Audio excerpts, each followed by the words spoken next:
The Wonderful Wizard of Oz by L. Frank Baum. Chapter 1. The Cyclone. Dorothy lived in the midst of the great Kansas prairies with Uncle Henry, who was a farmer, and Aunt Em, who was the farmer's wife. Their house was small, for the lumber to build it had to be carried by wagon many miles. There were 4 walls, a floor, and a roof, which made one room, and this room contained a rusty-looking cook stove, a cupboard for the dishes, a table, 3 or 4 chairs, and the beds. Uncle Henry and Aunt Em had a big bed in one corner, and Dorothy had a little bed in another corner. There was no garret at all, and no cellar, except for a small hole dug in the ground, called the Cyclone cellar, where the family could go in case one of those great whirlwinds arose, mighty enough to crush any building in its path. It was reached by a trap door in the middle of the floor, from which a ladder led down into the small dark hole. When Dorothy stood in the doorway and looked around, she could see nothing but the great gray prairie on every side. Not a tree nor a house broke the broad sweep of flat country that reached to the edge of the sky in all directions. The sun had baked the plowed land into a gray mass, with little cracks running through it. Even the grass was not green, for the sun had burned the tops of the long blades until they were the same gray color to be seen everywhere. Once the house had been painted, but the sun blistered the paint and the rains washed it away, and now the house was as dull and gray as everything else. When Aunt Em came there to live, she was a young, pretty wife. The sun and wind had changed her too. They had taken the sparkle from her eyes and left them a sober gray. They had also taken the red from her cheeks and lips, and they were gray also. She was thin and gaunt, and never smiled now. When Dorothy, who was an orphan, first came to her, Aunt Em had been so startled by the child's laughter that she would scream and press her hand upon her heart whenever Dorothy's merry voice reached her ears, and she still looked at the girl with wonder that she could find anything to laugh at. Uncle Henry never laughed. He worked hard from morning till night and did not know what joy was. He was gray also, from his long beard to his rough boots, and he looked stern and solemn and rarely spoke. It was Toto that made Dorothy laugh and saved her from growing as gray as her other surroundings. Toto was not gray. He was a little black dog with long silky hair and small black eyes that twinkled merrily on either side of his funny wee nose. Toto played all day long, and Dorothy played with him and loved him dearly. Today, however, they were not playing. Uncle Henry sat upon the doorstep and looked anxiously at the sky, which was even grayer than usual. Dorothy stood in the door with Toto in her arms and looked at the sky too. Aunt Em was washing the dishes. From the far north they heard a low wail of wind, and Uncle Henry and Dorothy could see where the long grass bowed in waves before the coming storm. There now came a sharp whistling in the air from the south, and as they turned their eyes that way they saw ripples in the grass coming from that direction also. Suddenly Uncle Henry stood up. "There's a cyclone coming, Em," he called to his wife. "I'll go look after the stock." Then he ran toward the sheds where the cows and horses were kept. Aunt Em dropped her work and came to the door. One glance told her of the danger close at hand. "Quick, Dorothy," she screamed. "Run for the cellar." Toto jumped out of Dorothy's arms and hid under the bed, and the girl started to get him. Aunt Em, badly frightened, threw open the trap door in the floor and climbed down the ladder into the small dark hole. Dorothy caught Toto at last and started to follow her aunt. When she was halfway across the room, there came a great shriek from the wind, and the house shook so hard that she lost her footing and sat down suddenly upon the floor. Then a strange thing happened. The house whirled around 2 or 3 times and rose slowly through the air. Dorothy felt as if she were going up in a balloon. The north and south winds met where the house stood, and made it the exact center of the cyclone. In the middle of a cyclone the air is generally still, but the great pressure of the wind on every side of the house raised it up higher and higher until it was at the very top of the cyclone, and there it remained and was carried miles and miles away as easily as you could carry a feather. It was very dark, and the wind howled horribly around her, but Dorothy found she was riding quite easily. After the first few whirls around, and one other time when the house tipped badly, she felt as if she were being rocked gently, like a baby in a cradle. Toto did not like it. He ran about the room, now here, now there, barking loudly, but Dorothy sat quite still on the floor and waited to see what would happen. Once Toto got too near the open trap door and fell in, and at first the little girl thought she had lost him, but soon she saw one of his ears sticking up through the hole, for the strong pressure of the air was keeping him up so that he could not fall. She crept to the hole, caught Toto by the ear, and dragged him into the room again, afterward closing the trap door so that no more accidents could happen. Hour after hour passed away, and slowly Dorothy got over her fright, but she felt quite lonely, and the wind shrieked so loudly all about her that she nearly became deaf. At first she had wondered if she would be dashed to pieces when the house fell again, but as the hours passed and nothing terrible happened, she stopped worrying and resolved to wait calmly and see what the future would bring. At last she crawled over the swaying floor to her bed and lay down upon it, and Toto followed and lay down beside her. In spite of the swaying of the house and the wailing of the wind, Dorothy closed her eyes and fell fast asleep. Chapter 2. The Council with the Munchkins. She was awakened by a shock so sudden and severe that if Dorothy had not been lying on the soft bed, she might have been hurt. As it was, the jar made her catch her breath and wonder what had happened, and Toto put his cold little nose into her face and whined dismally. Dorothy sat up and noticed that the house was not moving, nor was it dark, for the bright sunshine came in at the window, flooding the little room. She sprang from her bed and with Toto at her heels ran and opened the door. The little girl gave a cry of amazement and looked about her, her eyes growing bigger and bigger at the wonderful sight she saw. The cyclone had set the house down very gently, for a cyclone, in the midst of a country of marvelous beauty. There were lovely patches of greensward all around, with stately trees bearing rich and luscious fruits. Banks of gorgeous flowers were on every hand, and birds with rare and brilliant plumage sang and fluttered in the trees and bushes. A little way off was a small brook, rushing and sparkling along between green banks, and murmuring in a voice very grateful to a little girl who had lived so long on the dry gray prairies. While she stood looking eagerly at the strange and beautiful sights, she noticed coming toward her a group of the queerest people she had ever seen. They were not as big as the grown folks she had always been used to, but neither were they very small. In fact, they seemed about as tall as Dorothy, who was a well-grown child for her age, although they were, so far as looks go, many years older. 3 were men and 1 a woman, and all were oddly dressed. They wore round hats that rose to a small point a foot above their heads, with little bells around the brims that tinkled sweetly as they moved. The hats of the men were blue, the little woman's hat was white, and she wore a white gown that hung in pleats from her shoulders. Over it were sprinkled little stars that glistened in the sun like diamonds. The men were dressed in blue, of the same shade as their hats, and wore well-polished boots with a deep roll of blue at the tops. The men, Dorothy thought, were about as old as Uncle Henry, for 2 of them had beards. But the little woman was doubtless much older. Her face was covered with wrinkles, her hair was nearly white, and she walked rather stiffly. When these people drew near the house where Dorothy was standing in the doorway, they paused and whispered among themselves, as if afraid to come farther. But the little old woman walked up to Dorothy, made a low bow, and said in a sweet voice, "You are welcome, most noble sorceress, to the land of the Munchkins. We are so grateful to you for having killed the Wicked Witch of the East, and for setting our people free from bondage." Dorothy listened to the speech with wonder. What could the little woman possibly mean by calling her a sorceress and saying she had killed the Wicked Witch of the East? Dorothy was an innocent, harmless little girl who had been carried by a cyclone many miles from home. She had never killed anything in all her life. But the little woman evidently expected her to answer, so Dorothy said with hesitation, "You are very kind, but there must be some mistake. I have not killed anything." "Your house did anyway," replied the little old woman with a laugh, "and that is the same thing. See?" she continued, pointing to the corner of the house. "There are her 2 feet, still sticking out from under a block of wood." Dorothy looked and gave a little cry of fright. There indeed, just under the corner of the great beam of the house rested on, 2 feet were sticking out, shod in silver shoes with pointed toes. "Oh dear," cried Dorothy, clasping her hands together in dismay. "The house must have fallen on her. Whatever shall we do?" "There is nothing to be done," said the little woman calmly. "But who was she?" asked Dorothy. "She was the Wicked Witch of the East, as I said," answered the little woman. "She has held all the Munchkins in bondage for many years, making them slave for her night and day. Now they are all set free, and are grateful to you for the favor." "Who are the Munchkins?" inquired Dorothy. "They are the people who live in this land of the East, where the Wicked Witch ruled." "Are you a Munchkin?" asked Dorothy. "No, but I am their friend, although I live in the land of the North. When they saw the Witch of the East was dead, the Munchkins sent a swift messenger to me, and I came at once.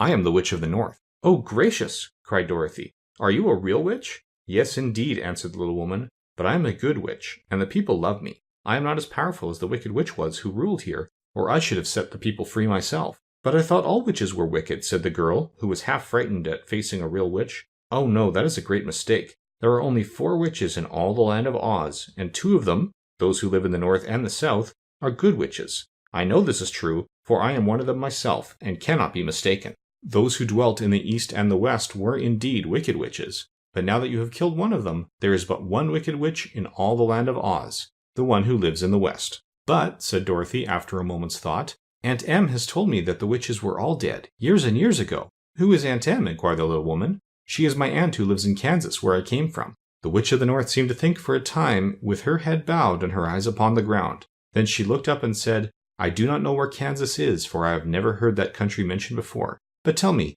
is it a civilized country?" "Oh, yes," replied Dorothy. "Then that accounts for it. In the civilized countries I believe there are no witches left, nor wizards, nor sorceresses, nor magicians. But, you see, the land of Oz has never been civilized. for we are cut off from all the rest of the world. Therefore we still have witches and wizards amongst us." "Who are the wizards?" asked Dorothy. "Oz himself is the great wizard," answered the witch, sinking her voice to a whisper. "He is more powerful than all the rest of us together. He lives in the City of Emeralds." Dorothy was going to ask another question, but just then the Munchkins, who had been standing silently by, gave a loud shout and pointed to the corner of the house where the Wicked Witch had been lying. "What is it?" asked the little old woman, and looked and began to laugh. The feet of the dead witch had disappeared entirely, and nothing was left but the silver shoes. "She was so old," explained the Witch of the North, "that she dried up quickly in the sun. That is the end of her. But the silver shoes are yours, and you shall have them to wear." She reached down and picked up the shoes, and after shaking the dust out of them, handed them to Dorothy. "The Witch of the East was proud of those silver shoes," said one of the Munchkins,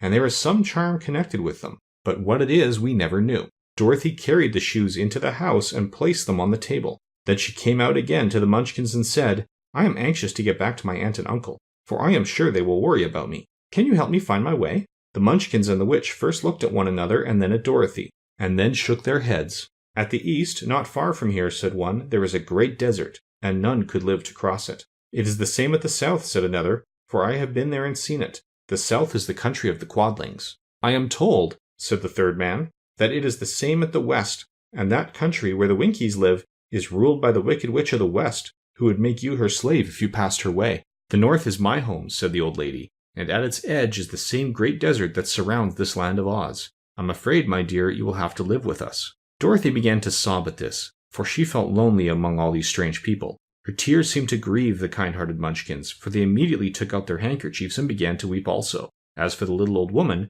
she took off her cap and balanced the point on the end of her nose while she counted 1, 2, 3 in a solemn voice. At once the cap changed to a slate on which was written in big white chalk marks, "Let Dorothy go to the City of Emeralds." The little old woman took the slate from her nose and, having read the words on it, asked, "Is your name Dorothy, my dear?" "Yes," answered the child, looking up and drying her tears. "Then you must go to the City of Emeralds. Perhaps Oz will help you." "Where is this city?" asked Dorothy. "It is exactly in the center of the country and is ruled by Oz, the great wizard I told you of." "Is he a good man?" inquired the girl anxiously. "He is a good wizard. Whether he is a man or not I cannot tell, for I have never seen him." "How can I get there?" asked Dorothy. "You must walk. It is a long journey, through a country that is sometimes pleasant and sometimes dark and terrible. However, I will use all the magic arts I know of to keep you from harm." "Won't you go with me?" pleaded the girl, who had begun to look upon the little old woman as her only friend. "No, I cannot do that," she replied, "but I will give you my kiss, and no one will dare injure a person who has been kissed by the Witch of the North." She came close to Dorothy and kissed her gently on the forehead. Where her lips touched the girl they left a round, shining mark, as Dorothy found out soon after. "The road to the City of Emeralds is paved with yellow brick," said the witch, "so you cannot miss it. When you get to Oz, do not be afraid of him, but tell your story and ask him to help you. Goodbye, my dear." The three Munchkins bowed low to her and wished her a pleasant journey, after which they walked away through the trees. The witch gave Dorothy a friendly little nod, whirled around on her left heel 3 times, and straightway disappeared, much to the surprise of little Toto, who barked after her loudly enough when she was gone, because he had been afraid even to growl while she stood by. But Dorothy, knowing her to be a witch, had expected her to disappear in just that way, and was not surprised in the least. End of Chapter 2.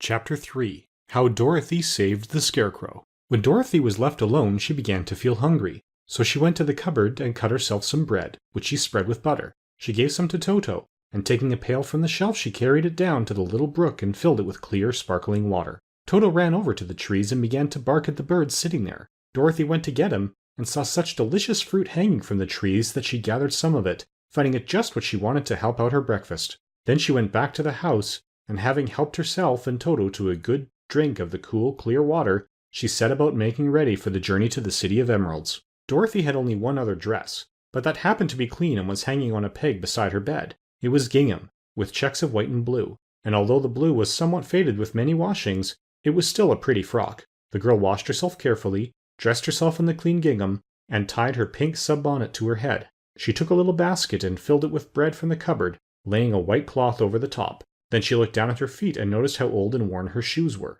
"They surely will never do for a long journey, Toto," she said, and Toto looked up into her face with his little black eyes and wagged his tail to show he knew what she meant. At that moment Dorothy saw lying on the table the silver shoes that had belonged to the Witch of the East. "I wonder if they will fit me," she said to Toto. "They would be just the thing to take a long walk in, for they could not wear out." She took off her old leather shoes and tried on the silver ones, which fitted her as well as if they had been made for her. Finally, she picked up her basket. "Come along, Toto," she said. "We will go to the Emerald City and ask the Great Oz how to get back to Kansas again." She closed the door, locked it, and put the key carefully in the pocket of her dress. And so, with Toto trotting along soberly behind her, she started on her journey. There were several roads nearby, but it did not take her long to find the one paved with yellow bricks. Within a short time she was walking briskly toward the Emerald City, her silver shoes tinkling merrily on the hard yellow road bed. The sun shone bright and the birds sang sweetly, and Dorothy did not feel nearly so bad as you might think a little girl would who had been suddenly whisked away from her own country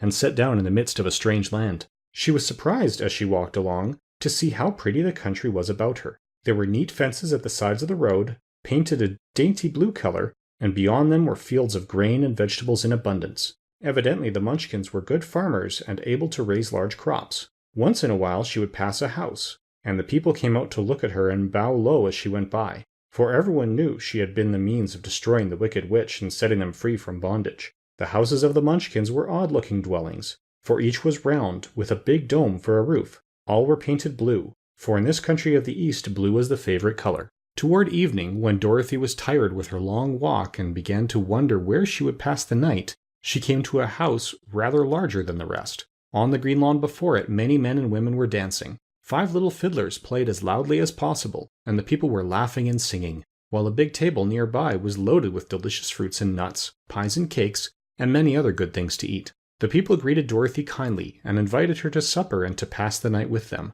for this was the home of one of the richest Munchkins in the land, and his friends were gathered with him to celebrate their freedom from the bondage of the Wicked Witch. Dorothy ate a hearty supper, and was waited upon by the rich Munchkin himself, whose name was Bock. Then she sat upon a settee and watched the people dance. When Bock saw her silver shoes, he said, "You must be a great sorceress." "Why?" asked the girl. "Because you wear silver shoes and have killed the Wicked Witch. Besides, you have white in your frock, and only witches and sorceresses wear white." "My dress is blue and white checked," said Dorothy, smoothing out the wrinkles in it. "It is kind of you to wear that," said Bock. "Blue is the color of the Munchkins, and white is the witch color, so we know you are a friendly witch." Dorothy did not know what to say to this, for all the people seemed to think her a witch, and she knew very well she was only an ordinary little girl who had come by chance of a cyclone into a strange land. When she had tired watching the dancing, Bock led her into the house, where he gave her a room with a pretty bed in it. The sheets were made of blue cloth, and Dorothy slept soundly in them till morning, with Toto curled up on the blue rug beside her. She ate a hearty breakfast,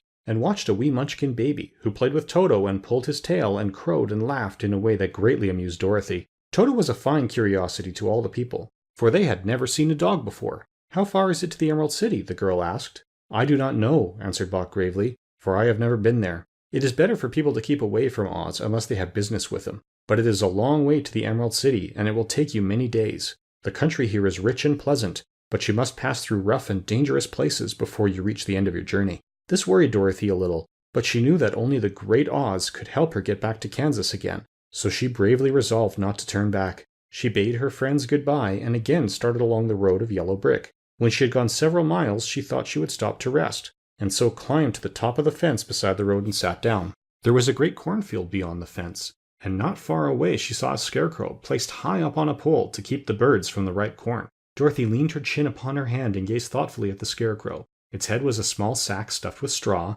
with eyes, nose, and mouth painted on it to represent a face. An old blue-pointed hat that had belonged to some Munchkin was perched on his head, and the rest of the figure was a blue suit of clothes, worn and faded, which had also been stuffed with straw. On the feet were some old boots with blue tops, such as every man wore in this country, and the figure was raised above the stalks of corn by means of the pole stuck up in its back. While Dorothy was looking earnestly into the queer painted face of the scarecrow, she was surprised to see one of the eyes slowly wink at her. She thought she must have been mistaken at first, for none of the scarecrows in Kansas ever wink. But presently the figure nodded its head to her in a friendly way. Then she climbed down from the fence and walked up to it, while Toto ran around the pole and barked. "Good day," said the scarecrow in a rather husky voice. "Did you speak?" asked the girl in wonder. "Certainly," answered the scarecrow. "How do you do?" "I'm pretty well, thank you," replied Dorothy politely. "How do you do?" "I'm not feeling well," said the scarecrow with a smile, "for it is very tedious being perched up here night and day to scare away crows." "Can't you get down?" asked Dorothy. "No, for this pole is stuck up my back. If you will please take..." Away the pole, I shall be greatly obliged to you." Dorothy reached up both arms and lifted the figure off the pole, for, being stuffed with straw, it was quite light. "Thank you very much," said the Scarecrow when he had been set down on the ground. "I feel like a new man." Dorothy was puzzled at this, for it sounded queer to hear a stuffed man speak, and to see him bow and walk along beside her. "Who are you?" asked the Scarecrow when he had stretched himself and yawned, "and where are you going?" "My name is Dorothy," said the girl, "and I am going to the Emerald City to ask the Great Oz to send me back to Kansas." "Where's the Emerald City?" he inquired, "and who is Oz?" "Why, don't you know?" she returned in surprise. "No, indeed, I don't know anything. You see, I am stuffed, so I have no brains at all," he answered sadly. "Oh," said Dorothy, "I'm awfully sorry for you. Do you think," he asked, "if I go to the Emerald City with you that Oz would give me some brains?" "I cannot tell," she returned, "but you may come with me if you like. If Oz will not give you any brains, you will be no worse off than you are now." "That is true," said the Scarecrow. "You see," he continued confidentially, "I don't mind my legs and arms and body being stuffed because I cannot get hurt. If anyone treads on my toes or sticks a pin into me, it doesn't matter, for I can't feel it. But I do not want people to call me a fool, and if my head stays stuffed with straw instead of brains, as yours is, how am I ever to know anything?" "I understand how you feel," said the little girl, who was truly sorry for him. "If you will come with me, I'll ask Oz to do all he can for you." "Thank you," he answered gratefully. They walked back to the road, Dorothy helped him over the fence, and they started along the path of yellow brick for the Emerald City. Toto did not like this addition to the party at first. He smelled around the stuffed man as if he suspected there might be a nest of rats in the straw, and he often growled in an unfriendly way at the Scarecrow. "Don't mind Toto," said Dorothy to her new friend. "He never bites." "Oh, I'm not afraid," replied the Scarecrow. "He can't hurt the straw. Do let me carry that basket for you. I shall not mind it, for I can't get tired. I'll tell you a secret," he continued as he walked along. "There's only one thing in the world I am afraid of." "What is that?" asked Dorothy. "The Munchkin farmer who made you?" "No," answered the Scarecrow. "It's a lighted match." Chapter 4. The Road Through the Forest. After a few hours, the road began to be rough, and the walking grew so difficult that the Scarecrow often stumbled over the yellow bricks, which were here very uneven. Sometimes, indeed, they were broken or missing altogether, leaving holes that Toto jumped across and Dorothy walked around. As for the Scarecrow, having no brains, he walked straight ahead, and so stepped into the holes and fell at full length on the hard bricks. It never hurt him, however, and Dorothy would pick him up and set him upon his feet again, while he joined her in laughing merrily at his own mishap. The farms were not nearly so well cared for here as they were farther back. There were fewer houses and fewer fruit trees, and the farther they went, the more dismal and lonesome the country became. At noon they sat down by the roadside, near a little brook, and Dorothy opened her basket and got out some bread. She offered a piece to the Scarecrow, but he refused. "I am never hungry," he said, "and it is a lucky thing I am not, for my mouth is only painted, and if I should cut a hole in it so I could eat, the straw I'm stuffed with would come out, and that would spoil the shape of my head." Dorothy saw at once that this was true, so she only nodded and went on eating her bread. "Tell me something about yourself and the country you came from," said the Scarecrow when she had finished her dinner. So she told him all about Kansas and how gray everything was there, and how the cyclone had carried her to this queer land of Oz. The Scarecrow listened carefully and said, "I cannot understand why you should wish to leave this beautiful country and go back to the dry, gray place you call Kansas." "That is because you have no brains," answered the girl. "No matter how dreary and gray our homes are, we people of flesh and blood would rather live there than in any other country, be it ever so beautiful. There is no place like home." The Scarecrow sighed. "Of course I cannot understand it," he said. "If your heads were stuffed with straw, like mine, you would probably all live in the beautiful places, and then Kansas would have no people at all. It is fortunate for Kansas that you have brains." "Won't you tell me a story while we are resting?" asked the child. The Scarecrow looked at her reproachfully and answered, "My life has been so short that I really know nothing whatever. I was only made day before yesterday. What happened in the world before that time is all unknown to me. Luckily, when the farmer made my head, one of the first things he did was to paint my ears, so that I heard what was going on. There was another Munchkin with him, and the first thing I heard was the farmer saying, 'How do you like those ears?' 'They aren't straight,' answered the other. 'Never mind,' said the farmer, 'they are ears just the same,' which was true enough. 'Now we'll make the eyes,' said the farmer. So he painted my right eye, and as soon as it was finished I found myself looking at him and everything around me with a great deal of curiosity, for this was my first glimpse of the world. 'That's a rather pretty eye,' remarked the Munchkin, who was watching the farmer. 'Blue paint is just the color for eyes.' 'I think I'll make the other one a little bigger,' said the farmer, and when the second eye was done I could see much better than before. Then he made my nose and mouth, but I did not speak, because at that time I didn't know what a mouth was for. I had the fun of watching them make my body and my arms and legs, and when they fastened on my head at last I felt very proud, for I thought I was just as good a man as anyone." "This fellow will scare the crows fast enough," said the farmer. "He looks just like a man." "Why, he is a man," said the other, and I quite agreed with him. "The farmer carried me under his arm to the cornfield and set me up on a tall stalk where you found me. He and his friend soon after walked away and left me alone."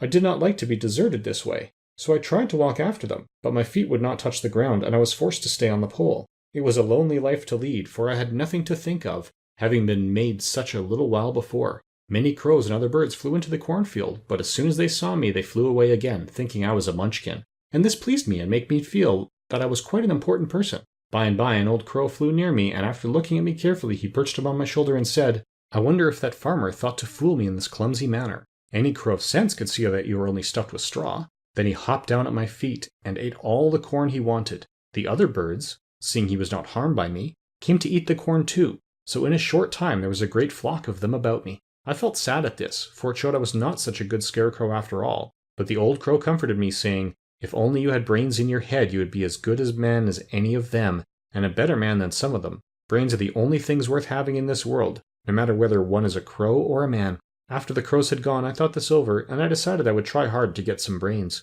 By good luck you came along and pulled me off the stake, and from what you say I am sure the great Oz will give me brains as soon as we get to the Emerald City. "I hope so," said Dorothy earnestly, "since you seem anxious to have them." "Oh, yes, I am anxious," returned the Scarecrow. "It is such an uncomfortable feeling to know one is a fool." "Well," said the girl, "let us go," and she handed the basket to the Scarecrow. There were no fences at all by the roadside now, and the land was rough and untilled. Toward evening they came to a great forest where the trees grew so big and close together that their branches met over the road of yellow brick. It was almost dark under the trees, for the branches shut out the daylight, but the travelers did not stop and went on into the forest. "If this road goes in, it must come out," said the Scarecrow, "and as the Emerald City is at the other end of the road, we must go wherever it leads us." "Anyone would know that," said Dorothy. "Certainly, that is why I know it," returned the Scarecrow. "If it required brains to figure it out, I never should have said it." After an hour or so the light faded away, and they found themselves stumbling along in the darkness. Dorothy could not see at all, but Toto could, for some dogs see very well in the dark,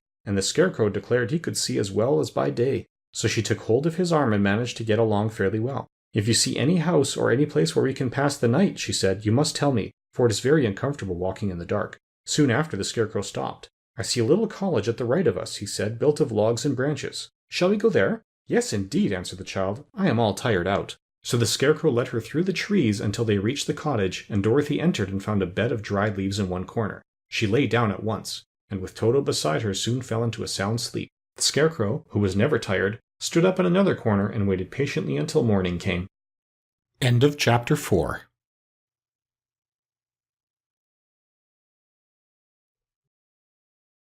Chapter 5. The Rescue of the Tin Woodman. When Dorothy awoke, the sun was shining through the trees, and Toto had long been out chasing birds around him and squirrels. She sat up and looked around her. Scarecrow, still standing patiently in his corner, waiting for her. "We must go and search for water," she said to him. "Why do you want water?" he asked. "To wash my face clean after the dust of the road, and to drink so the dry bread will not stick in my throat." "It must be inconvenient to be made of flesh," said the Scarecrow thoughtfully, "for you must sleep, eat, and drink. However, you have brains, and it is worth a lot of bother to be able to think properly." They left the cottage and walked through the trees until they found a little spring of clear water where Dorothy drank and bathed and ate her breakfast. She saw there was not much bread left in the basket, and the girl was thankful the Scarecrow did not have to eat anything, for there was scarcely enough for her and Toto for the day. When she finished her meal and was about to go back to the road of yellow brick, she was startled to hear a deep groan nearby. "What was that?" she asked timidly. "I cannot imagine," replied the Scarecrow, "but we can go and see." Just then another groan reached their ears, and the sound seemed to come from behind them.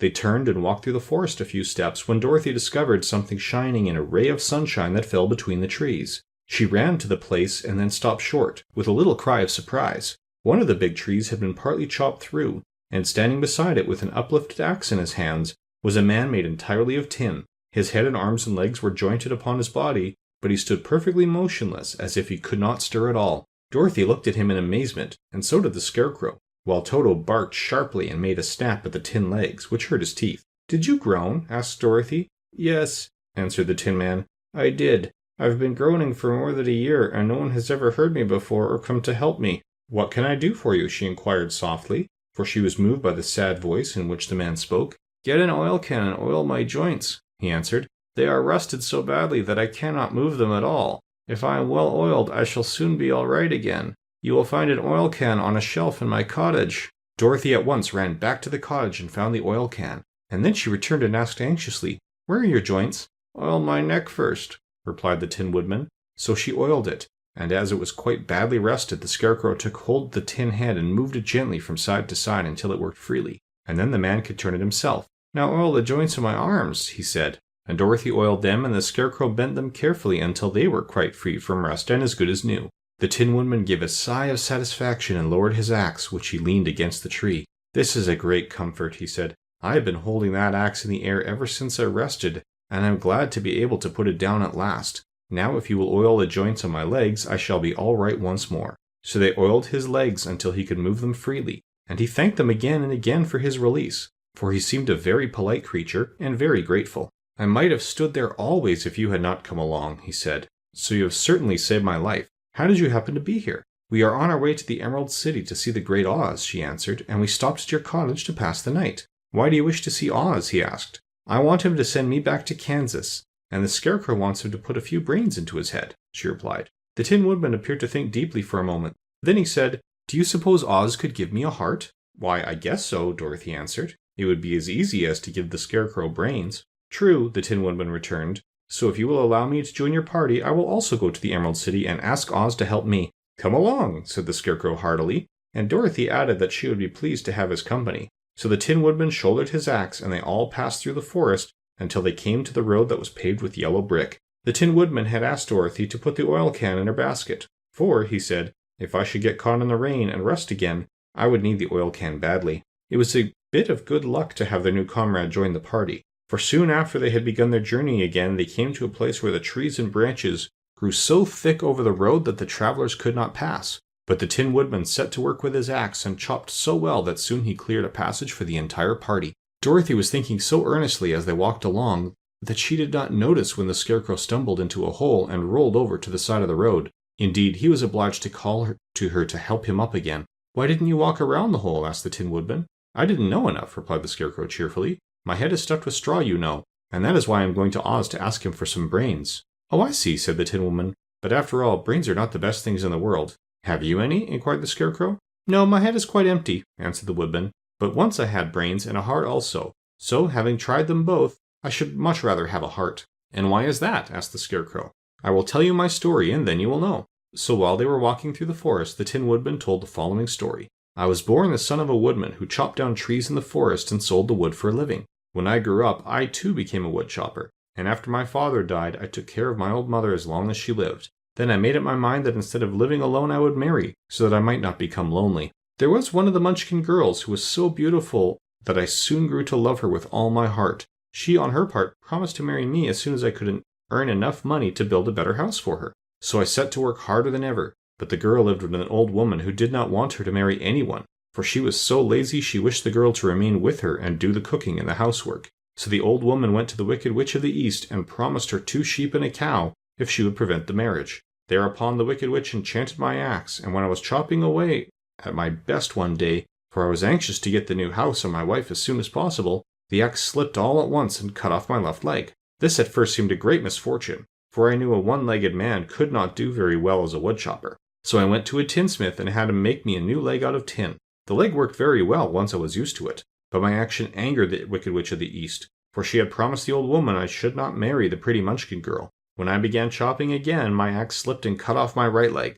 Again I went to the tinsmith, and again he made me a leg out of tin. After this, the enchanted axe cut off my arms one after the other, but, nothing daunted, I had them replaced with tin ones. The Wicked Witch then made the axe slip and cut off my head, and at first I thought that was the end of me. But the tinsmith happened to come along, and he made me a new head out of tin. I thought I had beaten the Wicked Witch then, and I worked harder than ever, but I little knew how cruel my enemy could be. She thought of a new way to kill my love for the beautiful Munchkin maiden, and made my axe slip again so that it cut right through my body, splitting me into 2 halves. Once more the tinsmith came to my help and made me a body of tin, fastening my tin arms and legs and head to it by means of joints, so that I could move around as well as ever. But alas, I had now no heart, so that I lost all my love for the Munchkin girl, and did not care whether I married her or not. I suppose she is still living with the old woman, waiting for me to come after her. My body shone so brightly in the sun that I felt very proud of it, and it did not matter now if my axe slipped, for it could not cut me. There was only one danger, that my joints would rust, but I kept an oil can in my cottage and took care to oil myself whenever I needed it. However, there came a day when I forgot to do this, and, being caught in a rainstorm, before I thought of the danger, my joints had rusted, and I was left to stand in the woods until you came to help me. It was a terrible thing to undergo, but during the year I stood there I had time to think that the greatest loss I had known was the loss of my heart. While I was in love, I was the happiest man on earth. But no one can love who has not a heart, and so I am resolved to ask Oz to give me one. If he does, I will go back to the Munchkin maiden and marry her." Both Dorothy and the Scarecrow had been greatly interested in the story of the Tin Woodman, and now they knew why he was so anxious to get a new heart. "All the same," said the Scarecrow, "I shall ask for brains instead of a heart, for a fool would not know what to do with a heart if he had one." "I shall take the heart," returned the Tin Woodman, "for brains do not make one happy, and happiness is the best thing in the world." Dorothy did not say anything, for she was puzzled to know which of her two friends was right, and she decided if she could only get back to Kansas and Aunt Em, it did not matter so much whether the Woodman had no brains and the Scarecrow no heart, or each got what he wanted. What worried her most was that the bread was nearly gone, and another meal for herself and Toto would empty the basket. To be sure, neither the Woodman nor the Scarecrow ever ate anything, but she was not made of tin or straw, and could not live unless she was fed. Chapter 6. The Cowardly Lion. All this time, Dorothy and her companions had been walking through the thick woods. The road was still paved with yellow brick, but these were much covered by dried branches and dead leaves from the trees, and the walking was not at all good. There were few birds in this part of the forest, for birds love the open country where there was plenty of sunshine. But now and then there came a deep growl from some wild animal hidden among the trees. These sounds made the little girl's heart beat fast, for she did not know what made them. But Toto knew, and he walked close to Dorothy's side and did not even bark in return. "How long will it be," the child asked of the Tin Woodman, "before we are out of the forest?" "I cannot tell," was the answer, "for I have never been to the Emerald City. But my father went there once when I was a boy, and he said it was a long journey through a dangerous country. Although nearer to the city where Oz dwells, the country is beautiful. But I am not afraid so long as I have my oil can, and nothing can hurt the Scarecrow. Will you bear upon your forehead the mark of the Good Witch's kiss, and that will protect you from harm." "But Toto," said the girl anxiously, "what will protect him?" "We must protect him ourselves if he is in danger," replied the Tin Woodman. Just as he spoke, there came from the forest a terrible roar, and the next moment a great lion bounded into the road. With one blow of his paw, he sent the Scarecrow spinning over and over to the edge of the road, and then he struck at the Tin Woodman with his sharp claws. But to the lion's surprise, he could make no impression on the tin, although the Woodman fell over in the road and lay still. Little Toto, now that he had an enemy to face, ran barking toward the lion, and the great beast had opened his mouth to bite the dog when Dorothy, fearing Toto would be killed, and heedless of danger, rushed forward and slapped the lion upon his nose as hard as she could, while she cried out, "Don't you dare bite Toto! You ought to be ashamed of yourself, a big beast like you, to bite a poor little dog." "I didn't bite him," said the lion as he rubbed his nose with his paw where Dorothy had hit it. "No, but you tried to," she retorted. "You are nothing but a big coward." "I know it," said the lion, hanging his head in shame. "I've always known it. But how can I help it?" "I don't know, I'm sure. To think of your striking a stuffed man like the poor Scarecrow." "Is he stuffed?" asked the lion in surprise as he watched her pick up the Scarecrow and set him upon his feet, while she patted him into shape again. "Of course he's stuffed," replied Dorothy, who was still angry. "That's why he went over so easily," remarked the lion. "It astonished me to see him whirl around so. Is the other one stuffed also?" "No," said Dorothy, "he's made of tin," and she helped the Woodman up again. "That's why he nearly blunted my claws," said the lion. "When they scratched against the tin, it made a cold shiver run down my back. What is that little animal you are so tender of?" "He is my dog, Toto," answered Dorothy. "Is he made of tin or stuffed?" asked the lion. "Neither. He's a meat dog," said the girl. "Oh, he's a curious animal and seems remarkably small now that I look at him. No one would think of biting such a little thing except a coward like me," continued the lion sadly. "What makes you a coward?" asked Dorothy, looking at the great beast in wonder, for he was as big as a small horse. "It's a mystery," replied the lion. "I suppose I was born that way. All the other animals in the forest naturally expect me to be brave, for the lion is everywhere thought to be the king of beasts. I learned that if I roared very loudly, every living thing was frightened and got out of my way. Whenever I've met a man, I've been awfully scared, but I just roared at him, and he has always run away as fast as he could go. If the elephants and the tigers and the bears had ever tried to fight me, I should have run myself. I'm such a coward. But just as soon as they hear me roar, they all try to get away from me. And of course I let them go." "But that isn't right. The king of beasts shouldn't be a coward," said the Scarecrow. "I know it," returned the lion, wiping a tear from his eye with the tip of his tail. "It is my great sorrow, and makes my life very unhappy. But whenever there is danger, my heart begins to beat fast." "Perhaps you have heart disease," said the Tin Woodman. "It may be," said the lion. "If you have," continued the Tin Woodman, "you ought to be glad, for it proves you have a heart. For my part, I have no heart, so I cannot have heart disease." "Perhaps," said the lion thoughtfully, "if I had no heart, I should not be a coward." "Have you brains?" asked the Scarecrow. "I suppose so. I've never looked to see," replied the lion. "I am going to the Great Oz to ask him to give me some," remarked the Scarecrow. for my head is stuffed with straw. And I am going to ask him to give me a heart, said the Woodman. And I'm going to ask him to send Toto and me back to Kansas, added Dorothy. Do you think Oz could give me courage? Asked the Cowardly Lion. Just as easily as he could give me brains, said the Scarecrow. Or give me a heart, said the Tin Woodman. Or send me back to Kansas, said Dorothy. Then if you don't mind, I'll go with you, said the Lion, for my life is simply unbearable without a bit of courage. You will be very welcome, answered Dorothy, for you will help to keep away the other wild beasts. It seems to me they must be more cowardly than you are if they allow you to scare them so easily. They really are, said the Lion, but that doesn't make me any braver, and as long as I know myself to be a coward I shall be unhappy. So once more the little company set off upon the journey, the Lion walking with stately strides at Dorothy's side. Toto did not approve of this new comrade at first, for he could not forget how nearly he had been crushed between the Lion's great jaws. But after a time he became more at ease, and presently Toto and the Cowardly Lion had grown to be good friends. During the rest of that day there was no other adventure to mar the peace of their journey. Once, indeed, the Tin Woodman stepped upon a beetle that was crawling along the road, and killed the poor little thing. This made the Tin Woodman very unhappy, for he was always careful not to hurt any living creature, and as he walked along he wept several tears of sorrow and regret. These tears ran slowly down his face and over the hinges of his jaw, and there they rested. When Dorothy presently asked him a question, the Tin Woodman could not open his mouth, for his jaws were tightly rested together. He became greatly frightened at this, and made many motions to Dorothy to relieve him, but she could not understand. The Lion was also puzzled to know what was wrong, but the Scarecrow seized the oil can from Dorothy's basket and oiled the Woodman's jaws, so that after a few moments he could talk as well as before. This will serve me a lesson, said he, to look where I step, for if I should kill another bug or beetle I should surely cry again, and crying rests my jaws so I cannot speak. Thereafter he walked very carefully, with his eyes on the road, and when he saw a tiny ant toiling by he would step over it, so as not to harm it. The Tin Woodman knew very well he had no heart, and therefore he took great care never to be cruel or unkind to anything. You people with hearts, he said, have something to guide you, and need never do wrong, but I have no heart, and so I must be very careful. When Oz gives me a heart, of course, I needn't mind so much. End of Chapter 6.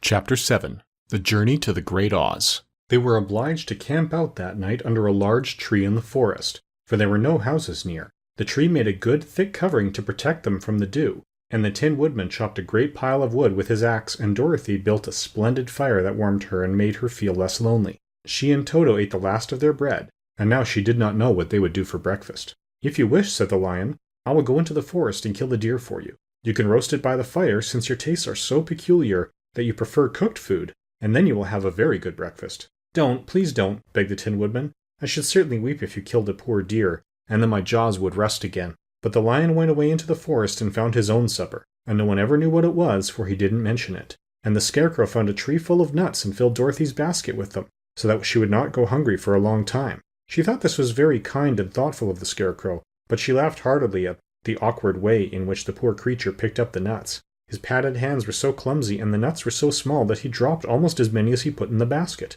But the Scarecrow did not mind how long it took him to fill the basket, for it enabled him to keep away from the fire, as he feared a spark might get into his straw and burn him up. So he kept a good distance away from the flames and only came near to cover Dorothy with dry leaves when she lay down to sleep. These kept her very snug and warm, and she slept soundly until morning. When it was daylight, the girl bathed her face in a little rippling brook, and soon after they all started toward the Emerald City. This was to be an eventful day for the travelers. They had hardly been walking an hour when they saw before them a great ditch that crossed the road and divided the forest as far as they could see on either side. It was a very wide ditch, and when they crept up to the edge and looked into it, they could see it was also very deep, and there were many big, jagged rocks at the bottom. The sides were so steep that none of them could climb down, and for a moment it seemed that their journey must end. "What shall we do?" asked Dorothy despairingly. "I haven't the faintest idea," said the Tin Woodman, and the Lion shook his shaggy mane and looked thoughtful. But the Scarecrow said, "We cannot fly, that is certain. Neither can we climb down into this great ditch.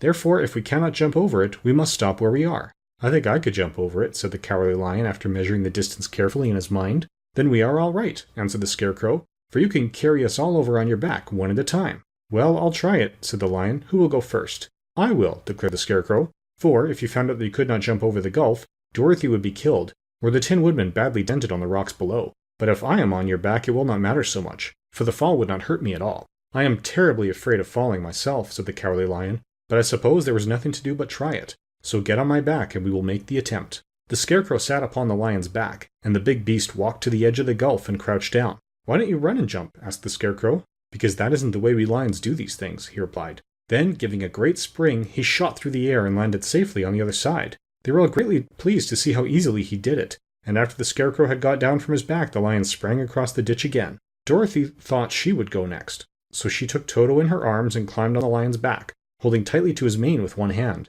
The next moment it seemed as if she were flying through the air, and then, before she had time to think about it, she was safe on the other side. The lion went back a third time and got the Tin Woodman, and they all sat down for a few moments to give the beast a chance to rest, for his great leaps had made his breath short, and he panted like a big dog that has been running too long. They found the forest very thick on this side, and it looked dark and gloomy. After the lion had rested, they started on the road of yellow brick, silently wondering, each in his own mind, if ever they would come to the end of the woods and reach the bright sunshine again. To add to their discomfort, they soon heard strange noises in the depths of the forest, and the lion whispered to them that it was in this part of the country that the Kaladas lived. "What are the Kaladas?" asked the girl. "They are monstrous beasts with bodies like bears and heads like tigers," replied the lion, "and with claws so long and sharp that they could tear me in two as easily as I could kill Toto. I'm terribly afraid of the Kaladas." "I'm not surprised that you are," returned Dorothy. "They must be dreadful beasts." The lion was about to reply when suddenly they came to another gulf across the road, but this one was so broad and deep that the lion knew at once he could not leap across it. So they sat down to consider what they should do, and after serious thought the Scarecrow said, "Here is a great tree standing close to the ditch. If the Tin Woodman can chop it down so that it will fall to the other side, we can walk across it easily." "That is a first-rate idea," said the lion. "One would almost suspect you had brains in your head instead of straw." The Woodman set to work at once, and so sharp was his axe that the tree was soon chopped nearly through. Then the lion put his strong front legs against the tree and pushed with all his might, and slowly the big tree tipped and fell with a crash across the ditch, with its top branches on the other side. They had just started to cross this queer bridge when a sharp growl made them all look up, and to their horror they saw running toward them two great beasts with bodies like bears and heads like tigers. "They are the Kaladas," said the Cowardly Lion, beginning to tremble. "Quick," cried the Scarecrow, "let us cross over." So Dorothy went first, holding Toto in her arms, and the Tin Woodman followed, and the Scarecrow came next. The lion, although he was certainly afraid, turned to face the Kaladas, and then he gave so loud and terrible a roar that Dorothy screamed and the Scarecrow fell over backward, while even the fierce beasts stopped short and looked at him in surprise. But, seeing they were bigger than the lion, and remembering that there were two of them and only one of him, the Kaladas again rushed forward, and the lion crossed over the tree and turned to see what they would do next. Without stopping an instant, the fierce beasts also began to cross the tree, and the lion said to Dorothy, "We are lost, for they will surely tear us to pieces with their sharp claws. But stand close behind me, and I will fight them as long as I am alive." "Wait a minute," called the Scarecrow. He had been thinking what was best to be done, and now he asked the Woodman to chop away at the end of the tree that rested on their side of the ditch. The Tin Woodman began to use his axe at once, and, just as the two Kaladas were nearly across, the tree fell with a crash into the gulf, carrying the ugly, snarling brutes with it, and both were dashed to pieces on the sharp rocks at the bottom. "Well," said the Cowardly Lion, drawing a long breath of relief, "I see we are going to live a little while longer, and I am glad of it. For it must be a very uncomfortable thing not to be alive. Those creatures frightened me so badly that my heart is beating yet." "Ah," said the Tin Woodman sadly, "I wish I had a heart to beat." This adventure made the travelers more anxious than ever to get out of the forest, and they walked so fast that Dorothy became tired and had to ride on the lion's back. To their great joy, the trees became thinner the farther they advanced, and in the afternoon they suddenly came upon a broad river, flowing swiftly just before them. On the other side of the water they could see the road of yellow brick running through a beautiful country, with green meadows dotted with bright flowers, and all the road bordered with trees hanging full of delicious fruits. They were greatly pleased to see this delightful country before them. "How shall we cross the river?" asked Dorothy. "That is easily done," replied the Scarecrow. "The Tin Woodman must build us a raft so we can float to the other side." So the Woodman took his axe and began to chop down small trees to make a raft, and while he was busy at this, the Scarecrow found on the river bank a tree full of fine fruit. This pleased Dorothy, who had eaten nothing but nuts all day, and she made a hearty meal of the ripe fruit. But it takes time to make a raft, even when one is as industrious and untiring as the Tin Woodman, and when night came the work was not done. So they found a cozy place under the trees where they slept well until the morning, and Dorothy dreamed of the Emerald City and of the good Wizard Oz, who would soon send her back to her home again.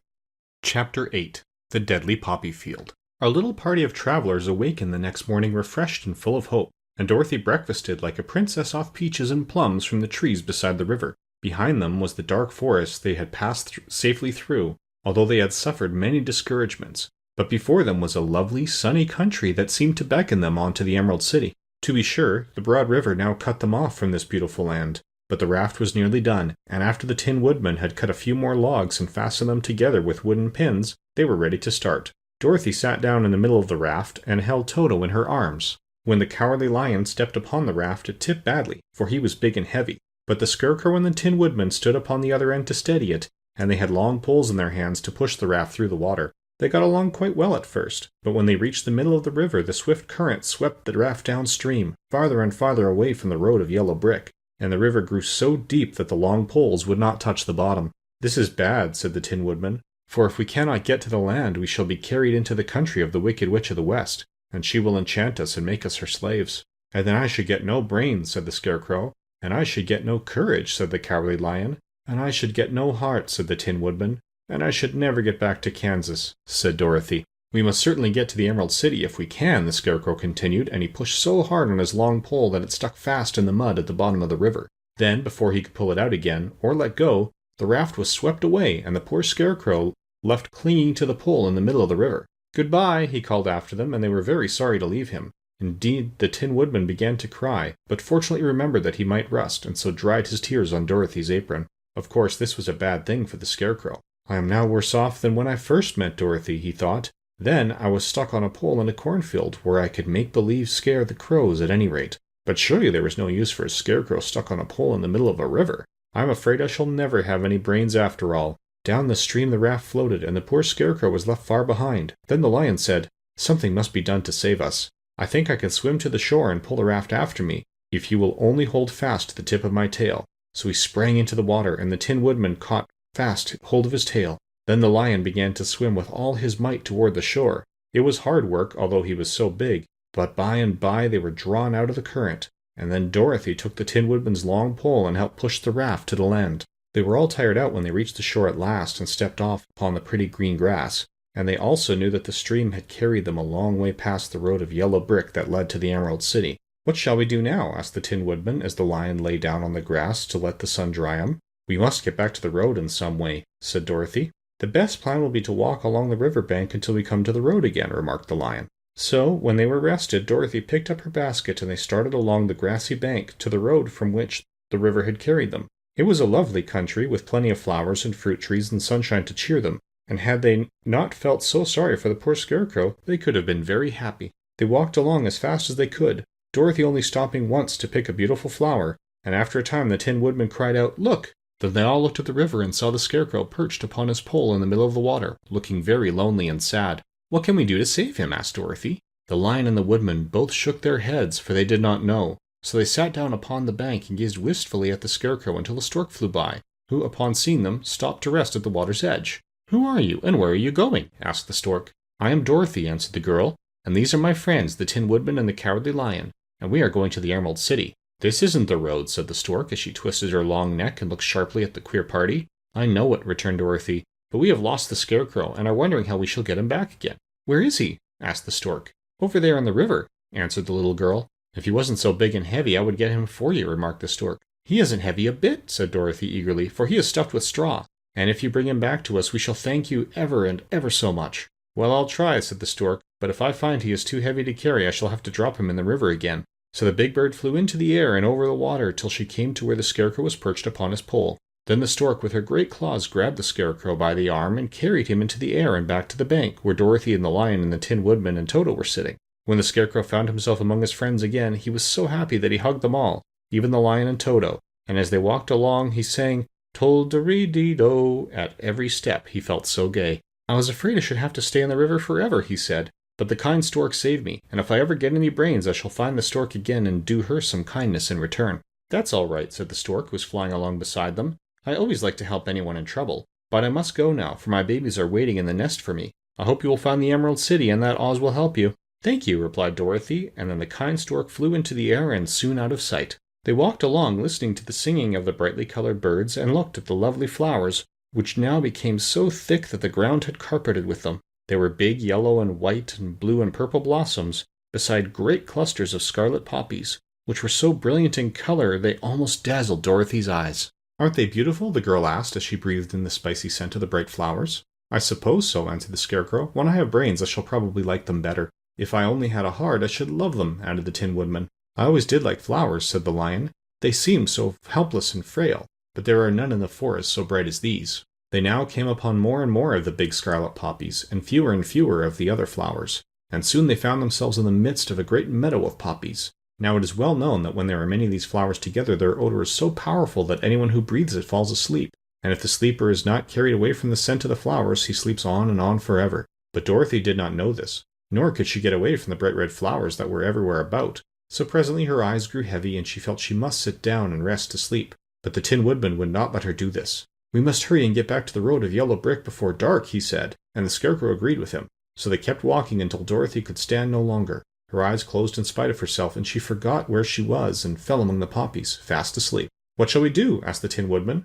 "If we leave her here, she will die," said the Lion. "The smell of the flowers is killing us all. I myself can scarcely keep my eyes open, and the dog is asleep already." It was true. Toto had fallen down beside his little mistress. But the Scarecrow and the Tin Woodman, not being made of flesh, were not troubled by the scent of the flowers. "Run fast," said the Scarecrow to the Lion, "and get out of this deadly flower bed as soon as you can. We will bring the little girl with us, but if you should fall asleep, you are too big to be carried." So the Lion aroused himself and bounded forward as fast as he can go.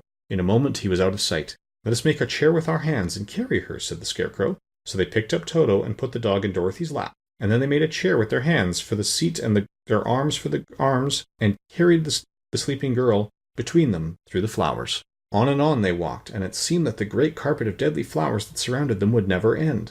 They followed the bend of the river, and at last came upon their friend the Lion, lying fast asleep among the poppies. The flowers had been too strong for the huge beast, and he had given up at last, and fallen only a short distance from the end of the poppy bed, where the sweet grass spread in beautiful green fields before them. "We could do nothing for him," said the Tin Woodman sadly, "for he is much too heavy to lift. We must leave him here to sleep on forever, and perhaps he will dream that he has found courage at last." "I'm sorry," said the Scarecrow. "The Lion was a very good comrade for one so cowardly. But let us go on." They carried the sleeping girl to a pretty spot beside the river, far enough from the poppy field to prevent her breathing any more of the poison of the flowers, and here they laid her gently on the soft grass and waited for the fresh breeze to waken her. End of Chapter 8.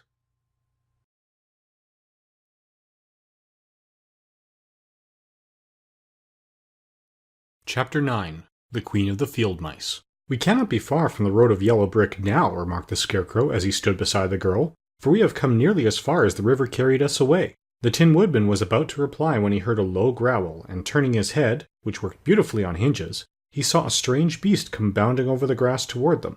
It was indeed a great yellow wildcat, and the Woodman thought it must be chasing something, for its ears were lying close to its head and its mouth was wide open, showing 2 rows of ugly teeth, while its red eyes glowed like balls of fire. As it came nearer, the Tin Woodman saw that running before the beast was a little gray field mouse, and although he had no heart, he knew it was wrong for the wildcat to try and catch such a pretty harmless creature. So the Woodman raised his axe, and as the wildcat ran by, he gave it a quick blow that cut the beast's head clean off from its body, and it rolled over at his feet in 2 pieces. The field mouse, now that it was freed from its enemy, stopped short, and coming slowly up to the Woodman, it said in a squeaky little voice, "Oh, thank you ever so much for saving my life." "Don't speak of it, I beg of you," replied the Woodman. "I have no heart, you know, and I am careful to help all those who may need a friend, even if it happens to be only a mouse." "Only a mouse?" cried the little animal indignantly. "Why, I am a queen, the queen of all the field mice." "Oh, indeed," said the Woodman, making a bow. "Therefore you have done a great deed as well as a brave one in saving my life," added the Queen. At that moment several mice were seen running up as fast as their little legs could carry them, and when they saw their queen they exclaimed, "Oh, your Majesty, we thought you would be killed. How did you manage to escape the great wildcat?" They all bowed so low to the little queen that they almost stood upon their heads. "This funny tin man," she answered, "killed the wildcat and saved my life. So hereafter you must all serve him and obey his slightest wish." "We will," cried all the mice in a shrill chorus, and then they scampered in all directions, for Toto had awakened from his sleep, and seeing all these mice around him, he gave one bark of delight and jumped right into the middle of the group. Toto had always loved to chase mice when he lived in Kansas, and he saw no harm in it. But the Tin Woodman caught the dog in his arms and held him tight while he called to the mice, come back, Toto shall not hurt you." At this the Queen of the Mice stuck her head out from underneath a clump of grass and asked, in a timid voice, "Are you sure he will not bite us?" "I will not let him," said the Woodman, "so do not be afraid." One by one the mice came creeping back, and Toto did not bark again, although he tried to get out of the Woodman's arms, and would have bitten him had he not known very well he was made of tin. Finally, one of the biggest mice spoke. "Is there anything we can do," it asked, "to repay you for saving the life of our queen?" "Nothing that I know of," answered the Woodman. But the Scarecrow, who had been trying to think, but could not because his head was stuffed with straw, said quickly, "Oh yes, you can save our friend the Cowardly Lion who is asleep in the poppy bed." "A lion!" cried the little queen. "Why, he would eat us all up." "Oh no," declared the Scarecrow. "This lion is a coward." "Really?" asked the mouse. "He says so himself," answered the Scarecrow, "and he would never hurt anyone who is our friend. If you will help us save him, I promise that he shall treat you all with kindness." "Very well," said the queen, "we trust you. But what shall we do? Are there many of these mice which call you queen and are willing to obey you?" "Oh yes, there are thousands," she replied. "Then send for them all to come here as soon as possible, and let each one bring a long piece of string." The queen turned to the mice that attended her and told them to go at once and get all her people. As soon as they heard her orders, they ran away in every direction as fast as possible. "Now," said the Scarecrow to the Tin Woodman, "you must go to those trees by the riverside and make a truck that will carry the lion." So the Woodman went at once to the trees and began to work, and he soon made a truck out of the limbs of trees, from which he chopped away all the leaves and branches. He fastened it together with wooden pegs and made the four wheels out of short pieces of a big tree trunk. So fast and so well did he work that by the time the mice began to arrive, the truck was all ready for them.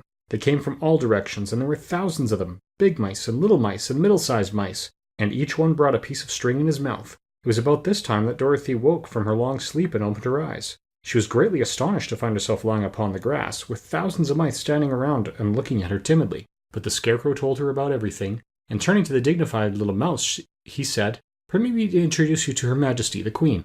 Dorothy nodded gravely, and the Queen made a curtsy, after which she became quite friendly with the little girl. The Scarecrow and the Woodman now began to fasten the mice to the truck, using the strings they had brought. One end of a string was tied around the neck of each mouse, and the other end to the truck. Of course, the truck was 1,000 times bigger than any of the mice who were to draw it, but when all the mice had been harnessed, they were able to pull it quite easily. Even the Scarecrow and the Tin Woodman could sit on it, and were drawn swiftly by their queer little horses to the place where the lion lay asleep. After a great deal of hard work, for the lion was heavy, they managed to get him up on the truck. Then the Queen hurriedly gave her people the order to start, for she feared if the mice stayed among the poppies too long, they would also fall asleep. At first, the little creatures, many though they were, could hardly stir the heavily loaded truck, but the Woodman and the Scarecrow both pushed from behind, and they got along better. Soon they rolled the lion out of the poppy bed to the green fields, where he could breathe the sweet, fresh air again, instead of the poisonous scent of the flowers. Dorothy came to meet them and thanked the little mice warmly for saving her companion from death. She had grown so fond of the big lion that she was glad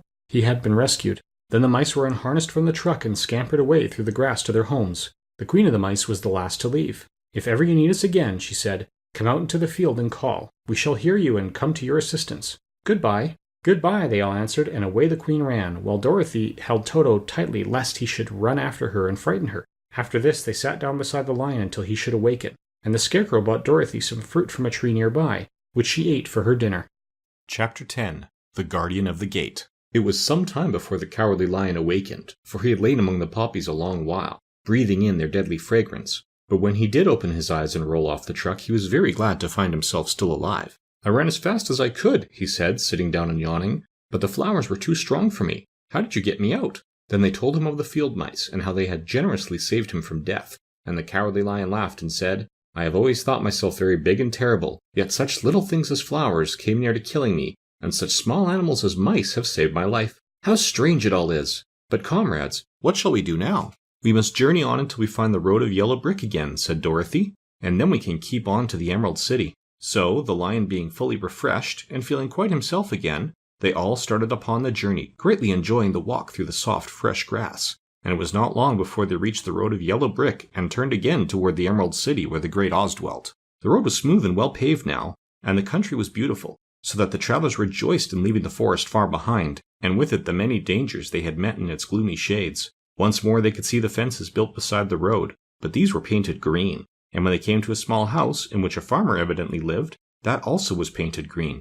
They passed by several of these houses during the afternoon, and sometimes people came to the doors and looked at them as if they would like to ask questions, but no one came near them nor spoke to them because of the great lion, of which they were very much afraid. The people were all dressed in clothing of a lovely emerald green color and wore peaked hats like those of the Munchkins. "This must be the land of Oz," said Dorothy, "and we are surely getting near the Emerald City." "Yes," answered the Scarecrow, "everything is green here, while in the country of the Munchkins blue was the favorite color. But the people do not seem to be as friendly as the Munchkins, and I'm afraid we shall be unable to find a place to pass the night." "I should like something to eat besides fruit," said the girl, "and I'm sure Toto is nearly starved. Let us stop at the next house and talk to the people." So, when they came to a good-sized farmhouse, Dorothy walked boldly up to the door and knocked. A woman opened it just far enough to look out and said, "What do you want, child, and why is that great lion with you?" "We wish to pass the night with you if you will allow us," answered Dorothy, "and the lion is my friend and comrade and would not hurt you for the world." "Is he tame?" asked the woman, opening the door a little wider. "Oh yes," said the girl, "and he is a great coward too. He will be more afraid of you than you are of him." "Well," said the woman, after thinking it over and taking another peep at the lion, "if that is the case you may come in, and I will give you some supper and a place to sleep." So they all entered the house, where there were, besides the woman, 2 children and a man. The man had hurt his leg, and was lying on the couch in a corner. They seemed greatly surprised to see so strange a company, and while the woman was busy laying the table, the man asked, "Where are you all going?" "To the Emerald City," said Dorothy, "to see the great Oz." "Oh, indeed!" exclaimed the man. "Are you sure that Oz will see you?" "Why not?" she replied. "Why, it is said that he never lets anyone come into his presence. I have been to the Emerald City many times, and it is a beautiful and wonderful place, but I have never been permitted to see the great Oz, nor do I know of any living person who has seen him." "Does he never go out?" asked the Scarecrow. "Never. He sits day after day in the great throne room of his palace, and even those who wait upon him do not see him face to face." "What is he like?" asked the girl. "It is hard to tell," said the man thoughtfully. "You see, Oz is a great wizard, and he can take on any form he wishes, so that some say he looks like a bird, some say he looks like an elephant, and some say he looks like a cat. To others he appears as a beautiful fairy, or a brownie, or in any other form that pleases him. But who the real Oz is, when he is in his own form, no living person can tell." "That is very strange," said Dorothy, "but we must try, in some way, to see him, or we shall have made our journey for nothing." "Why do you wish to see the terrible Oz?" asked the man. "I want him to give me some brains," said the Scarecrow eagerly. "Oh, Oz could do that easily enough," declared the man. "He has more brains than he needs." "And I want him to give me a heart," said the Tin Woodman. "That will not trouble him," continued the man, "for Oz has a large collection of hearts of all sizes and shapes." "And I want him to give me courage," said the Cowardly Lion. "Oz keeps a great pot of courage in his throne room," said the man, "which he has covered with a golden plate to keep it from running over. He'll be glad to give you some." "And I want him to send me back to Kansas," said Dorothy. "Where is Kansas?" asked the man with surprise. "I don't know," replied Dorothy sorrowfully, "but it is my home, and I'm sure it's somewhere. Very likely. Well, Oz can do anything, so I suppose he will find Kansas for you. But first you must get to see him, and that will be a hard task, for the Great Wizard does not like to see anyone, and he usually has his own way. But what do you want?" he continued, speaking to Toto. Toto only wagged his tail, for strange to say, he could not speak. The woman now called to them that supper was ready, so they gathered around the table, and Dorothy ate some delicious porridge and a dish of scrambled eggs, and a plate of nice white bread, and enjoyed her meal. The lion ate some of the porridge, but did not care for it, saying it was made from oats, and oats were food for horses, not for lions. The Scarecrow and the Tin Woodman ate nothing at all. Toto ate a little of everything, and was glad to get a good supper again. The woman now gave Dorothy a bed to sleep in, and Toto lay down beside her, while the lion guarded the door of her room so that she might not be disturbed. The Scarecrow and the Tin Woodman stood up in a corner and kept quiet all night, although of course they could not sleep.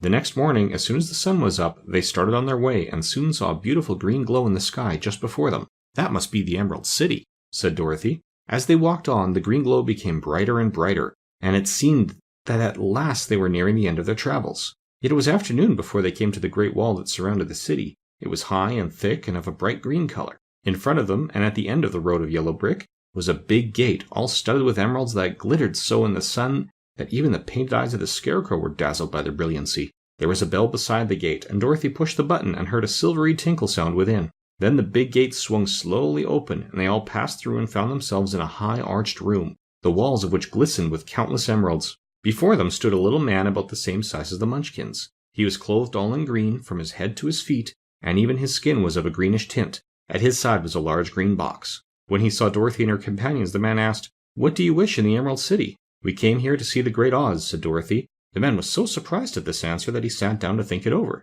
"It has been many years since anyone asked me to see Oz," he said, shaking his head in perplexity. "He is powerful and terrible, and if you come on an idle or foolish errand to bother the wise reflections of the Great Wizard, he might be angry and destroy you all in an instant." "But it is not a foolish errand, nor an idle one," replied the Scarecrow. "It is important. We have been told that Oz is a good wizard." "So he is," said the Green Man, "and he rules Emerald City wisely and well. But to those who are not honest, or who approach him from curiosity, he is most terrible, and a few have even dared ask to see his face. I am the guardian of the gates, and since you demand to see the great Oz, I must take you to his palace. But first you must put on the spectacles." "Why?" asked Dorothy. "Because if you did not wear spectacles, the brightness and glory of the Emerald City would blind you. Even those who live in the city must wear spectacles night and day. They are all locked on, for Oz so ordered it when the city was first built, and I have the only key that will unlock them." He opened the big box, and Dorothy saw that it was filled with spectacles of every size and shape. All of them had green glasses in them. The guardian of the gates found a pair that would just fit Dorothy and put them over her eyes. There were 2 golden bands fastened to them that passed around the back of her head, where they were locked together by a little key that was at the end of a chain the guardian of the gates wore around his neck. When they were on, Dorothy could not take them off, had she wished, but of course she did not wish to be blinded by the glare of the Emerald City, so she said nothing. Then the green man fitted spectacles for the Scarecrow and the Tin Woodman and the Lion, and even on little Toto, and all were locked fast with the key. Then the guardian of the gates put on his own glasses and told them he was ready to show them to the palace. Taking a big golden key from a peg on the wall, he opened another gate, and they all followed him through the portal into the streets of the Emerald City. End of Chapter 10.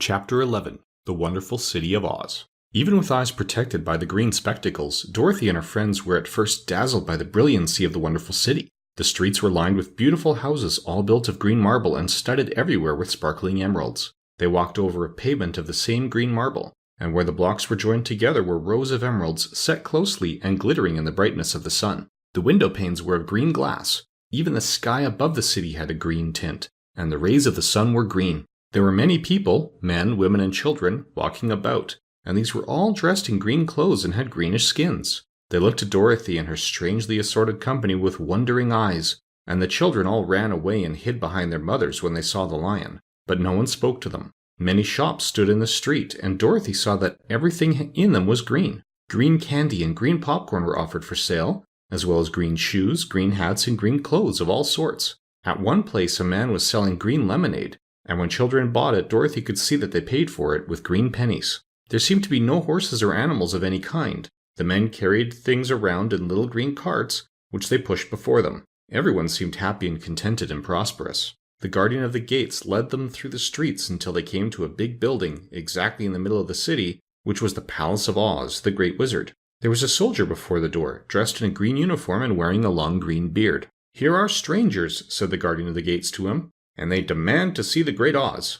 "Step inside," answered the soldier, "and I will carry your message to him." So they passed through the palace gates and were led into a big room with a green carpet and lovely green furniture set with emeralds. The soldier made them all wipe their feet upon a green mat before entering the room, and when they were seated he said politely, "Please make yourselves comfortable while I go to the door of the throne room and tell Oz you are here." They had to wait a long time before the soldier returned. When, at last, he came back, Dorothy asked, "Have you seen Oz?" "Oh no," returned the soldier. "I have never seen him, but I spoke to him as he sat behind his screen and gave him your message. He said he will grant you an audience if you so desire, but each one of you must enter his presence alone, and he will admit but one each day. Therefore, as you must remain in the palace for several days, I will have you shown to rooms where you may rest in comfort after your journey." "Thank you," replied the girl. "That is very kind of Oz." The soldier now blew upon a green whistle, and at once a young girl dressed in a pretty green silk gown entered the room. She had lovely green hair and green eyes, and she bowed low before Dorothy as she said, "Follow me and I will show you your room." So Dorothy said goodbye to all her friends except Toto, and taking the dog in her arms, followed the green girl through 7 passages and up 3 flights of stairs until they came to a room at the front of the palace. It was the sweetest little room in the world, with a soft, comfortable bed that had sheets of green silk and a green velvet counterpane. There was a tiny fountain in the middle of the room that shot a spray of green perfume in the air, to fall back into a beautifully carved green marble basin. Beautiful green flowers stood in the windows, and there was a shelf with a row of little green books. When Dorothy had time to open these books, she found them all full of queer green pictures that made her laugh, they were so funny. In a wardrobe were many green dresses made of silk and satin and velvet, and all of them fitted Dorothy exactly. "Make yourself perfectly at home," said the green girl, "and if you wish for anything, ring the bell. Oz will send for you tomorrow morning." She left Dorothy alone and went back to the others. These she also led to rooms, and each one of them found himself lodged in a very pleasant part of the palace. Of course, this politeness was wasted on the Scarecrow, for when he found himself alone in his room, he stood stupidly in one spot, just within the doorway, to wait till morning. It would not rest him to lie down, and he could not close his eyes, so he remained all night staring at a little spider which was weaving its web in the corner of the room, just as if it were not one of the most wonderful rooms in the world. The Tin Woodman lay down on his bed from force of habit, for he remembered when he was made of flesh, but not being able to sleep, he passed the night moving his joints up and down to make sure they were kept in good working order. The lion would have preferred a bed of dried leaves in the forest, and did not like being shut up in a room. But he had too much sense to let this worry him, so he sprang upon the bed and rolled himself into a cat and purred himself to sleep in a minute. The next morning, after breakfast, the Green Maiden came to fetch Dorothy, and she dressed her in one of the prettiest gowns, made of green brocaded satin. Dorothy put on a green silk apron and tied a green ribbon around Toto's neck, and they started for the throne room of the Great Oz. First they came to a great hall in which were many ladies and gentlemen of the court, all dressed in rich costumes. These people had nothing to do but talk to each other, but they always came to wait outside the throne room every morning, although they were never permitted to see Oz. As Dorothy entered, they looked at her curiously, and one of them whispered, "Are you really going to look upon the face of Oz the Terrible?" "Of course," answered the girl, "if he will see me." "Oh, he will see you," said the soldier who had taken her message to the wizard, although he does not like to have people ask to see him. Indeed, at first he was angry, and said I should send you back where you came from. Then he asked me what you looked like, and when I mentioned your silver shoes, he was very much interested. At last I told him about the mark upon your forehead, and he decided he would admit you to his presence. Just then a bell rang, and the green girl said to Dorothy, "That is the signal. You must go to the throne room alone." She opened a little door, and Dorothy walked boldly through and found herself in a wonderful place. It was a big round room with a high arched roof, and the walls and ceiling and floor were covered with large emeralds set closely together. In the center of the roof was a great light, as bright as the sun, which made the emeralds sparkle in a wonderful manner. But what interested Dorothy most was the big throne of green marble that stood in the middle of the room. It was shaped like a chair and sparkled with gems, as did everything else. In the center of the chair was an enormous head without a body to support it or any arms or legs whatever. There was no hair upon this head, but it had eyes and a nose and mouth, and was much bigger than the head of the biggest giant. As Dorothy gazed upon this in wonder and fear, the eyes turned slowly and looked sharply and steadily. Then the mouth moved, and Dorothy heard a voice say, "I am Oz, the great and terrible. Who are you, and why do you seek me?" It was not such an awful voice as she had expected to come from the big head. So she took courage and answered, "I am Dorothy, the small and meek. I have come to you for help." The eyes looked at her thoughtfully for a full minute. Then said the voice, "Where did you get the silver shoes?" "I got them from the Wicked Witch of the East when my house fell on her and killed her," she replied. "Where did you get the mark upon your forehead?" continued the voice. "That is where the Good Witch of the North kissed me when she bade me goodbye and sent me to you," said the girl. Again the eyes looked at her sharply, and they saw she was telling the truth. Then Oz asked, "What do you wish me to do?" "Send me back to Kansas, where my Aunt Em and Uncle Henry are," she answered earnestly. "I don't like your country, although it is beautiful, and I am sure Aunt Em will be dreadfully worried over my being away so long." The eyes winked 3 times, and then they turned up to the ceiling and down to the floor and rolled around so queerly that they seemed to see every part of the room. And at last they looked at Dorothy again. "Why should I do this for you?" asked Oz. "Because you are strong and I am weak. Because you are a great wizard and I am only a little girl." "But you were strong enough to kill the Wicked Witch of the East," said Oz. "That just happened," returned Dorothy simply. "I could not help it." "Well," said the head, "I will give you my answer. You have no right to expect me to send you back to Kansas unless you do something for me in return. In this country, everyone must pay for everything he gets. If you wish me to use my magic power to send you home again, you must do something for me first. Help me, and I will help you." "What must I do?" asked the girl. "Kill the Wicked Witch of the West," answered Oz. "But I cannot," exclaimed Dorothy, greatly surprised. "You killed the Witch of the East, and you wear the silver shoes, which bear a powerful charm. There is now but one Wicked Witch left in all this land, and when you can tell me she is dead, I will send you back to Kansas, but not before." The little girl began to weep, she was so much disappointed, and the eyes winked again and looked upon her anxiously, as if the great Oz felt that she could help him if she would. "I never killed anything willingly," she sobbed. "Even if I wanted to, how could I kill the Wicked Witch? If you, who are great and terrible, cannot kill her yourself, how do you expect me to do it?" "I do not know," said the head, "but that is my answer. And until the Wicked Witch dies, you will not see your uncle and aunt again. Remember that the witch is wicked, tremendously wicked, and ought to be killed. Now go, and do not ask to see me again until you have done your task." Sorrowfully, Dorothy left the throne room and went back where the lion and the Scarecrow and the Tin Woodman were waiting to hear what Oz had said to her. "There is no hope for me," she said, sadly, "for Oz will not send me home until I have killed the Wicked Witch of the West, and that I can never do." Her friends were sorry, but could do nothing to help her. So Dorothy went to her own room and lay down on the bed and cried herself to sleep. The next morning the soldier with the green whiskers came to the Scarecrow and said, "Come with me, for Oz has sent for you." So the Scarecrow followed him and was admitted into the great throne room, where he saw, sitting in the emerald throne, a most lovely lady. She was dressed in green silk gauze and wore upon her flowing green locks a crown of jewels. Growing from her shoulders were wings, gorgeous in color and so light that they fluttered if the slightest breath of air reached them. When the Scarecrow had bowed as prettily as his straw stuffing would let him, before this beautiful creature, she looked upon him sweetly and said, "I am Oz, the Great and Terrible. Who are you, and why do you seek me?" Now the Scarecrow, who had expected to see the great head Dorothy had told him of, was much astonished, but he answered her bravely, "I am only a scarecrow stuffed with straw. Therefore I have no brains, and I come to you praying that you will put brains in my head instead of straw, so that I might become as much a man as any other in your dominions." "Why should I do this for you?" asked the lady. "Because you are wise and powerful, and no one else can help me," answered the Scarecrow. "I never grant favors without some return," said Oz, "but this much I will promise. If you will kill for me the Wicked Witch of the West, I will bestow upon you a great many brains, and such good brains that you will be the wisest man in all the land of Oz."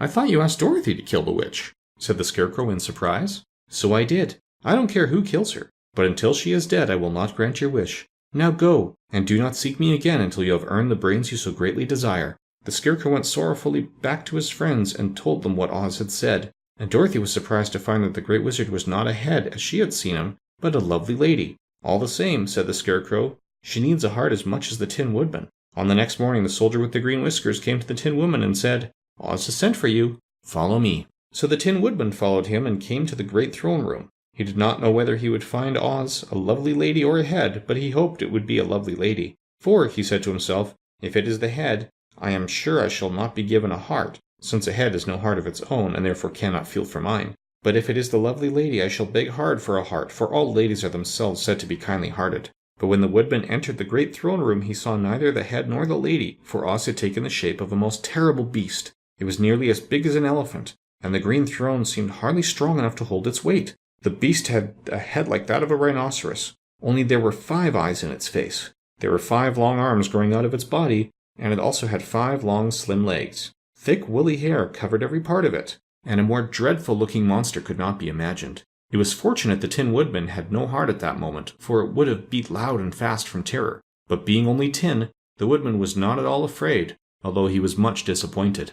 "I am Oz, the Great and Terrible," spoke the beast in a voice that was one great roar. "Who are you, and why do you seek me?" "I am a woodman made of tin. Therefore I have no heart and cannot love.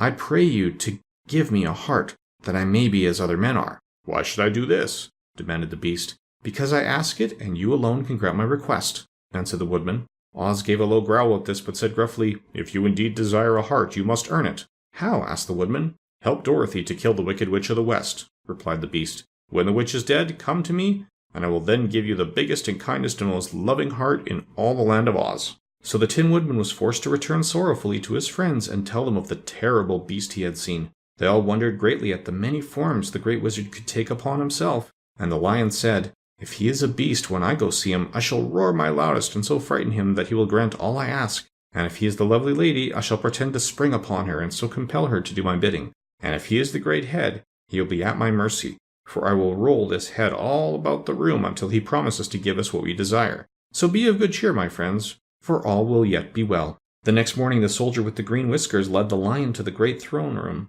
and bade him enter the presence of Oz. The Lion at once passed through the door, and glancing around saw to his surprise that before the throne was a ball of fire, so fierce and glowing he could scarcely bear to gaze upon it. His first thought was that Oz had by accident caught on fire, and was burning up, but when he tried to go nearer the heat was so intense that it singed his whiskers, and he crept back tremblingly to a spot nearer the door. Then a low, quiet voice came from the ball of fire, and these were the words it spoke. "I am Oz, the Great and Terrible. Who are you, and why do you seek me?" And the Lion answered, "I am a cowardly lion, afraid of everything. I came to you to beg that you give me courage, so that in reality I may become the king of beasts, as men call me." "Why should I give you courage?" demanded Oz. "Because of all wizards you are the greatest, and alone have the power to grant my request," answered the Lion. The ball of fire burned fiercely for a time, and the voice said, "Bring me proof that the Wicked Witch is dead, and that moment I will give you courage. But as long as the witch lives, you must remain a coward." The Lion was angry at this speech, but could say nothing in reply, and while he stood silently gazing at the ball of fire, it became so furiously hot that he turned tail and rushed from the room. He was glad to find his friends waiting for him, and told them of his terrible interview with the wizard. "What shall we do now?" asked Dorothy sadly. "There is only one thing we can do," returned the Lion, "and that is to go to the land of the Winkies, seek out the Wicked Witch, and destroy her." "But suppose we cannot?" said the girl. "Then I shall never have courage," declared the Lion. "And I shall never have brains," added the Scarecrow. "And I shall never have a heart," spoke the Tin Woodman. "And I shall never see Aunt Em and Uncle Henry," said Dorothy, beginning to cry.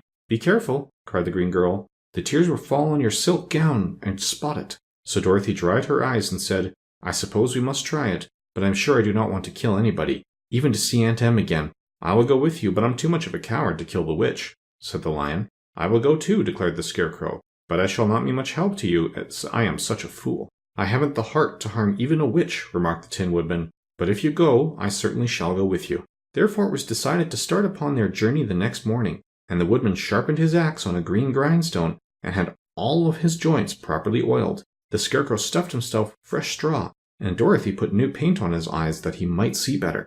The Green Girl, who was very kind to them, filled Dorothy's basket with good things to eat, and fastened a little bell around Toto's neck with a green ribbon.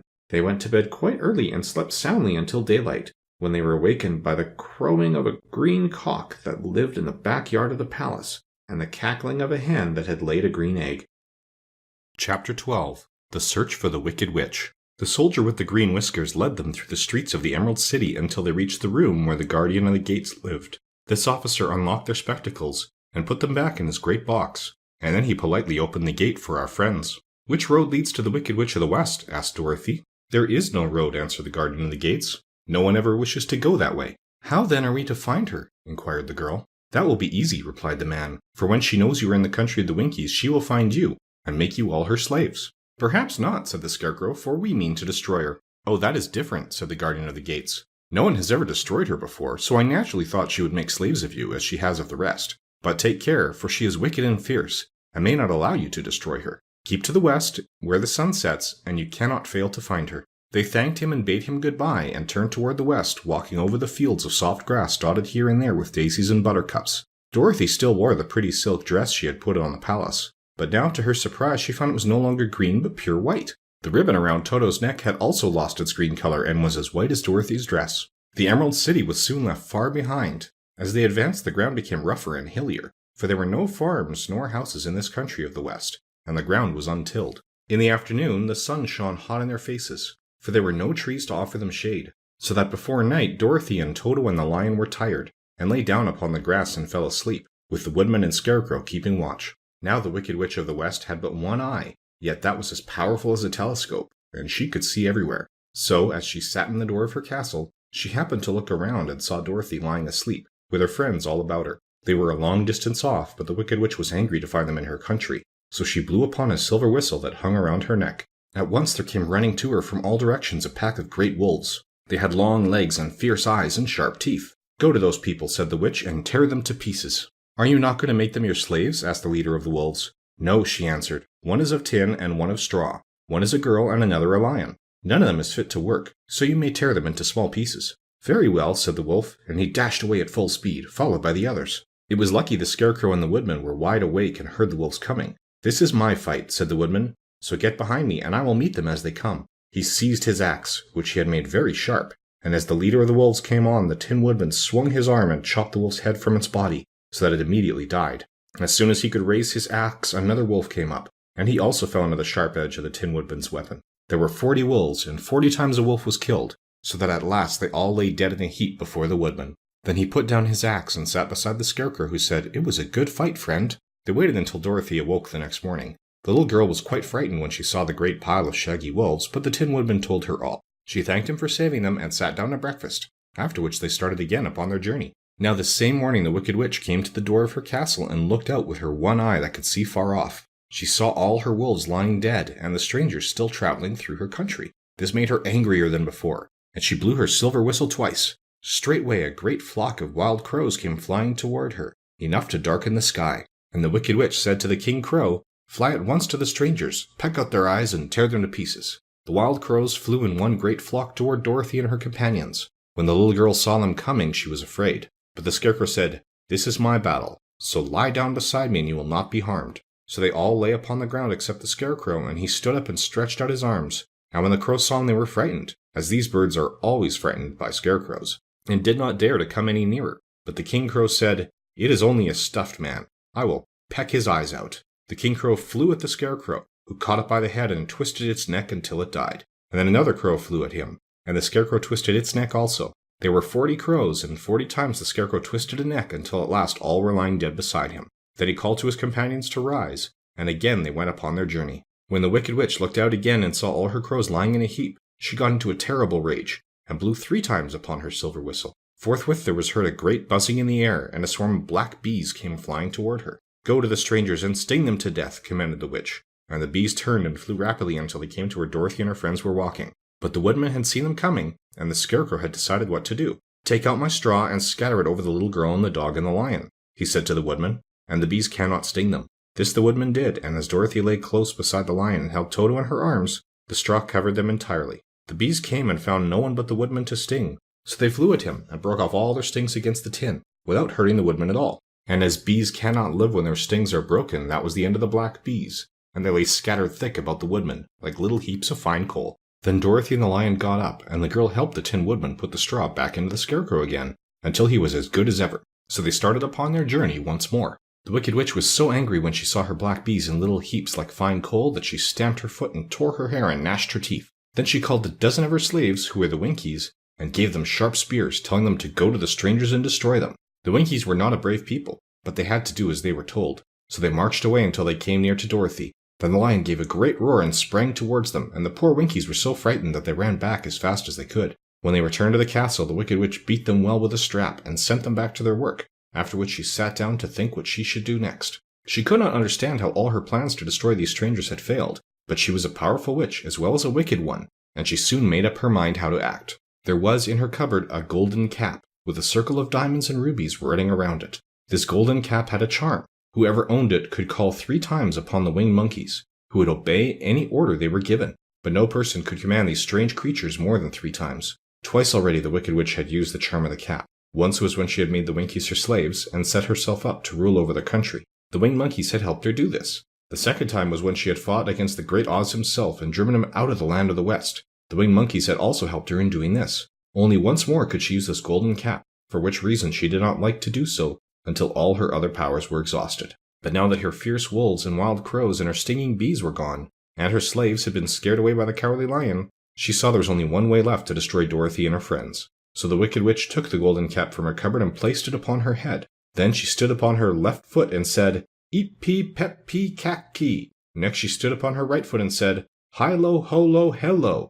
After this she stood upon both feet and cried in a loud voice, "Ziz zee zuz zee zik." Now the charm began to work. The sky was darkened, and a low rumbling sound was heard in the air. There was a rushing of many wings, a great chattering and laughing, and the sun came out of the dark sky to show the Wicked Witch surrounded by a crowd of monkeys, each with a pair of immense and powerful wings on his shoulders. One, much bigger than the others, seemed to be their leader. He flew close to the witch and said, "You have called us for the 3rd and last time. What do you command?" "Go to the strangers who are within my land and destroy them all except the lion," said the Wicked Witch. "Bring that beast to me, for I have a mind to harness him like a horse and make him work." "Your commands shall be obeyed," said the leader. Then, with a great deal of chattering and noise, the winged monkeys flew away to the place where Dorothy and her friends were walking. Some of the monkeys seized the Tin Woodman and carried him through the air until they were over a country thickly covered with sharp rocks. Here they dropped the poor Woodman, who fell a great distance to the rocks, where he lay so battered and dented that he could neither move nor groan.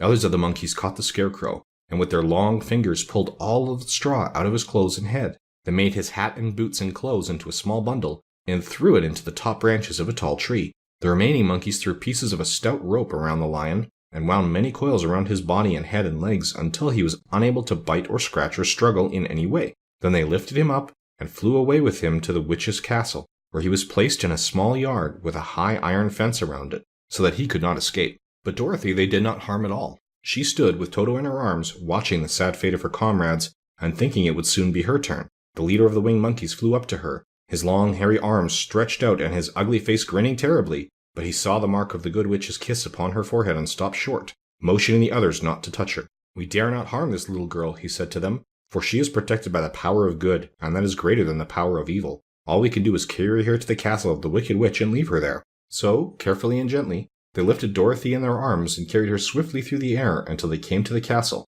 where they set her down upon the front doorstep. Then the leader said to the witch, "We have obeyed you as far as we were able.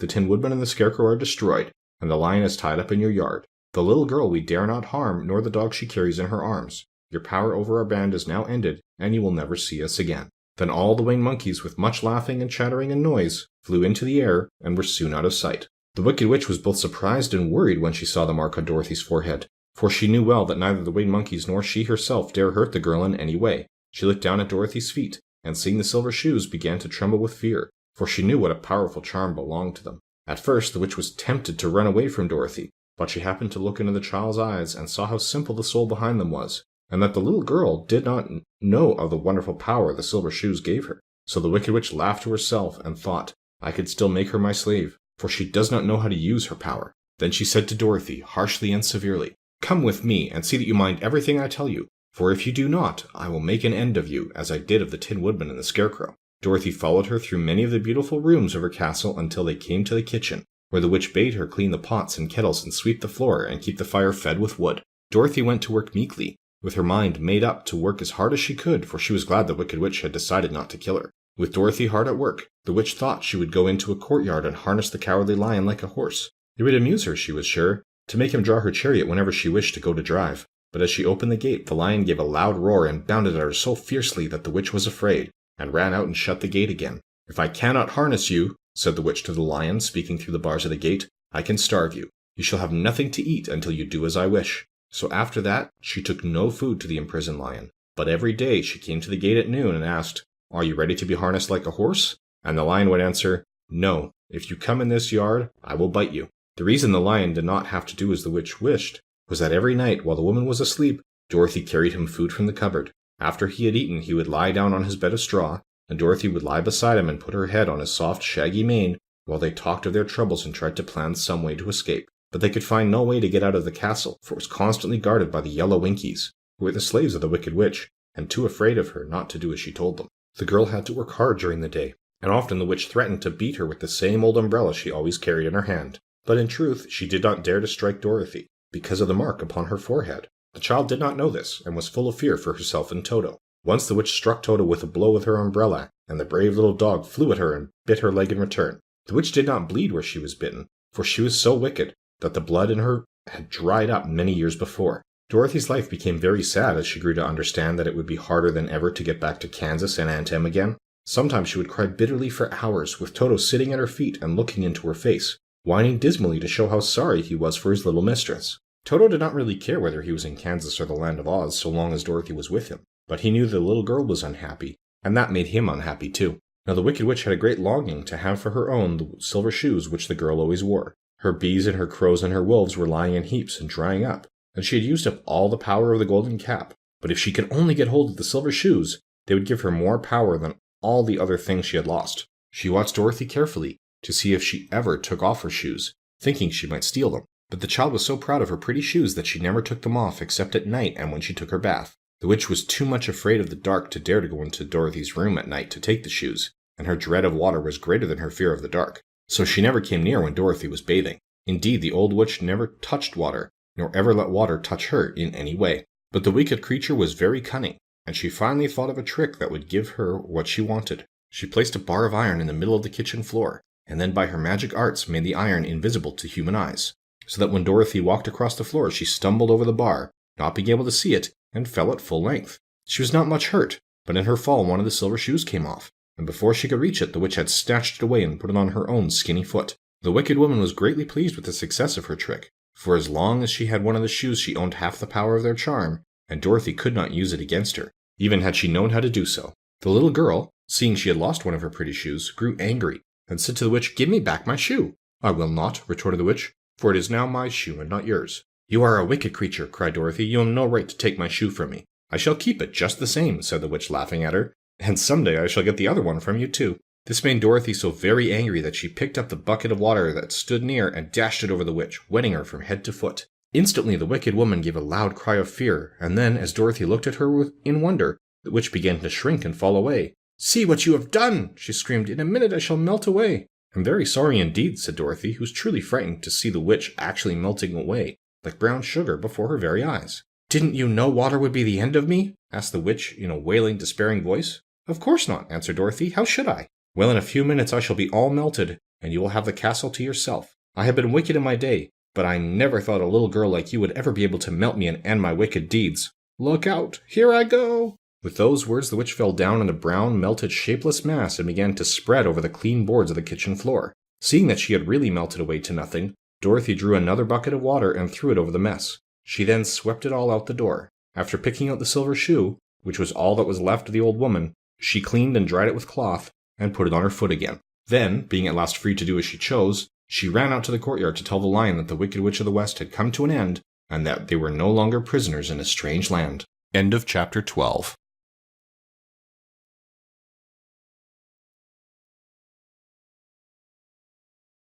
Chapter 13. The Rescue. The Cowardly Lion was much pleased to hear that the Wicked Witch had been melted by a bucket of water, and Dorothy at once unlocked the gate of his prison and set him free. They went in together to the castle, where Dorothy's first act was to call all the Winkies together and tell them that they were no longer slaves. There was great rejoicing among the yellow Winkies, for they had been made to work hard during many years for the Wicked Witch, who had always treated them with great cruelty. They kept this day as a holiday then and ever after, and spent the time in feasting and dancing. "If our friends, the Scarecrow and the Tin Woodman, were only with us," said the lion, "I should be quite happy." "Don't you suppose we could rescue them?" asked the girl anxiously. "We can try," answered the lion. So they called the yellow Winkies and asked them if they would help to rescue their friends. And the Winkies said that they would be delighted to do all in their power for Dorothy, who had set them free from bondage. So she chose a number of the Winkies who looked as if they knew the most, and they all started away. They traveled that day and part of the next until they came to the rocky plain where the Tin Woodman lay, all battered and bent. His axe was near him, but the blade was rusted and the handle was broken off short. The Winkies lifted him tenderly in their arms and carried him back to the yellow castle again, Dorothy shedding a few tears by the way at the sad plight of her old friend, and the lion looking sober and sorry. When they reached the castle, Dorothy said to the Winkies, "Are any of your people tinsmiths?" "Oh yes, some of us are very good tinsmiths," they told her. "Then bring them to me," she said, and when the tinsmiths came, bringing with them all their tools in baskets, she inquired, "Can you straighten out those dents in the Tin Woodman and bend him back into shape again, and solder him together where he is broken?" The tinsmiths looked the Woodman over carefully, and then answered that they thought they could mend him so he would be as good as ever. So they set to work in one of the big yellow rooms of the castle, and worked for 3 days and 4 nights, hammering and twisting and bending and soldering and polishing and pounding at the legs and body and head of the Tin Woodman, until at last he was straightened out to his old form, and his joints worked as well as ever. To be sure, there were several patches on him, but the tinsmiths did a good job, and as the Woodman was not a vain man, he did not mind the patches at all. When, at last, he walked into Dorothy's room and thanked her for rescuing him, he was so pleased that he wept tears of joy, and Dorothy had to wipe every tear carefully from his face with her apron, so his joints would not be rusted. At the same time her own tears fell thick and fast at the joy of meeting her old friend again, and these tears did not need to be wiped away. As for the lion, he wiped his eyes so often with the tip of his tail that it became quite wet, and he was obliged to go out into the courtyard and hold it in the sun till it dried. "If we only had the Scarecrow with us again," said the Tin Woodman, when Dorothy had finished telling him everything that had happened, "I should be quite happy." "We must try to find him," said the girl. So she called the Winkies to help her, and they walked all that day and part of the next until they came to the tall tree in the branches of which the monkeys had tossed the Scarecrow's clothes. It was a very tall tree, and the trunk was so smooth that no one could climb it. But the Woodman said at once, "I'll chop it down, and then we can get the Scarecrow's clothes." Now while the tinsmiths had been at work mending the Woodman himself, another of the Winkies, who was a goldsmith, had made an axe handle of solid gold and fitted it to the Woodman's axe, instead of the old broken handle. Others polished the blade until all the rust was removed and it glistened like burnished silver. As soon as he had spoken, the Tin Woodman began to chop, and in a short time the tree fell over with a crash, whereupon the Scarecrow's clothes fell out of the branches and rolled off on the ground.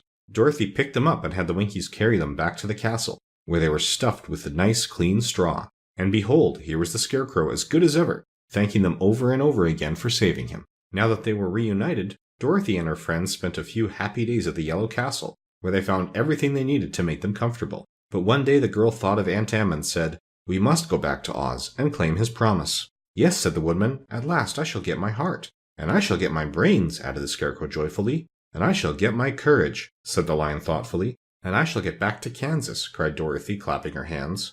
"Oh, let us start for the Emerald City tomorrow." This they decided to do. The next day they called the Winkies together and bade them goodbye. The Winkies were sorry to have them go, and they had grown so fond of the Tin Woodman that they begged him to stay and rule over them in the Yellow Land of the West. Finding they were determined to go, the Winkies gave Toto and the Lion each a golden collar, and to Dorothy they presented a beautiful bracelet studded with diamonds, and to the Scarecrow they gave a gold-headed walking stick to keep him from stumbling. and to the Tin Woodman they offered a silver oil can, inlaid with gold and set with precious jewels. Every one of the travelers made the Winkies a pretty speech in return, and all shook hands with them until their arms ached. Dorothy went to the witch's cupboard to fill her basket with food for the journey, and there she saw the golden cap. She tried it on her own head and found that it fitted her exactly. She did not know anything about the charm of the golden cap, but she saw that it was pretty, so she made up her mind to wear it and carry her sunbonnet in the basket. Then, being prepared for the journey, they all started for the Emerald City, and the Winkies gave them 3 cheers and many good wishes to carry with them.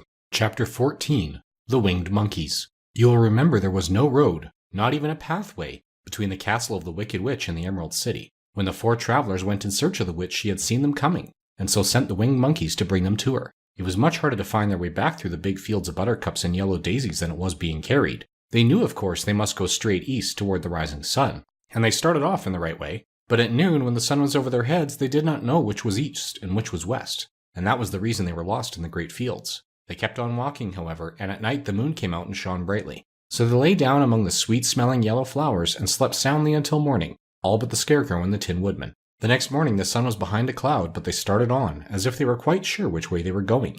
"If we walk far enough," said Dorothy, "I'm sure we shall sometime come to some place." But day by day passed away, and they still saw nothing before them but the scarlet fields. The Scarecrow began to grumble a bit. "We have surely lost our way," he said, "and unless we find it again in time to reach the Emerald City, I shall never get my brains." "Nor I my heart," declared the Tin Woodman. "It seems to me I can scarcely wait till I get to Oz, and you must admit this is a very long journey." "You see," said the Cowardly Lion with a whimper, "I haven't the courage to keep tramping forever without getting anywhere at all." Then Dorothy lost heart. She sat down on the grass and looked at her companions, and they sat down and looked at her, and Toto found that for the first time in his life he was too tired to chase a butterfly that flew past his head. So he put out his tongue and panted and looked at Dorothy as if to ask what they should do next. "Suppose we call the field mice," she suggested. "They could probably tell us the way to the Emerald City." "To be sure they could," cried the Scarecrow. "Why didn't we think of that before?" Dorothy blew the little whistle she had always carried about her neck since the Queen of the Mice had given it to her. In a few minutes they heard the pattering of tiny feet, and many of the small gray mice came running up to her.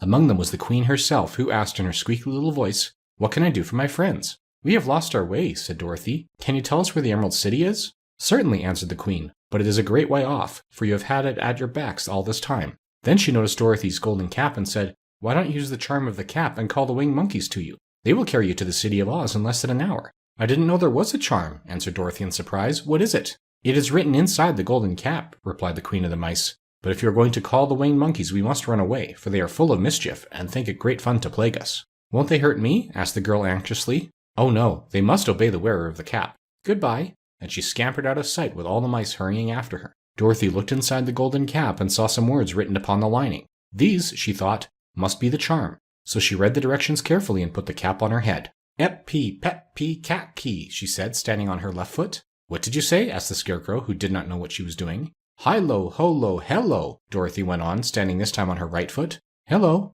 replied the Tin Woodman calmly. "Zizzy, zuzzy, zick," said Dorothy, who was now standing on both feet. This ended the saying of the charm, and they heard the great chattering and flapping of wings as the band of winged monkeys flew up to them. The king bowed low before Dorothy and said, "What is your command?" "We wish to go to the Emerald City," said the child, "and we have lost our way." "We will carry you," replied the king, and no sooner had he spoken than 2 of the monkeys caught Dorothy in their arms and flew away with her. Others took the Scarecrow, and the Woodman and the Lion, and one little monkey seized Toto and flew after them, although the dog tried hard to bite him. The Scarecrow and the Tin Woodman were rather frightened at first, for they remembered how badly the winged monkeys had treated them before. But they saw that no harm was intended, so they rode through the air quite cheerfully, and had a fine time looking at the pretty gardens and woods far below. Dorothy found herself riding easily between 2 of the biggest monkeys, one of them the king himself. They had made a chair in their hands and were careful not to hurt her. "Why do you have to obey the charm of the golden cap?" she asked. "That is a long story," answered the king with a winged laugh. "But as we have a long journey before us, I will pass the time by telling you about it if you wish." "I shall be glad to hear it," she replied. "Once," began the leader, "we were a free people, living happily in the great forest, flying from tree to tree, eating nuts and fruit, and just doing as we pleased without calling anybody master. Perhaps some of us were rather too full of mischief at times, flying down to pull the tails of the animals that had no wings, chasing birds, and throwing nuts at the people who walked in the forest. But we were careless and happy and full of fun, and enjoyed every minute of the day. This was many years ago, long before Oz came out of the clouds to rule over this land. There lived here then, away at the north, a beautiful princess who was also a powerful sorceress. All her magic was used to help the people, and she was never known to hurt anyone who was good. Her name was Gaylette, and she lived in a handsome palace built from great blocks of ruby. Everyone loved her, but her greatest sorrow was that she could find no one to love in return, since all the men were much too stupid and ugly to mate with one so beautiful and wise. At last, however, she found a boy who was handsome and manly and wise beyond his years. Gaelette made up her mind that when he grew to be a man, she would make him her husband. So she took him to a ruby palace and used all her magic powers to make him as strong and good and lovely as any woman could wish. When he grew to manhood, Quilala, as he was called, was said to be the best and wisest man in all the land, while his manly beauty was so great that Gaelette loved him dearly and hastened to make everything ready for the wedding. My grandfather was at that time the king of the winged monkeys which lived in the forest near Gaelette's palace, and the old fellow loved a joke better than a good dinner. One day, just before the wedding, my grandfather was flying out with his band when he saw Quilala walking beside the river. He was dressed in a rich costume of pink silk and purple velvet, and my grandfather thought he would see what he could do.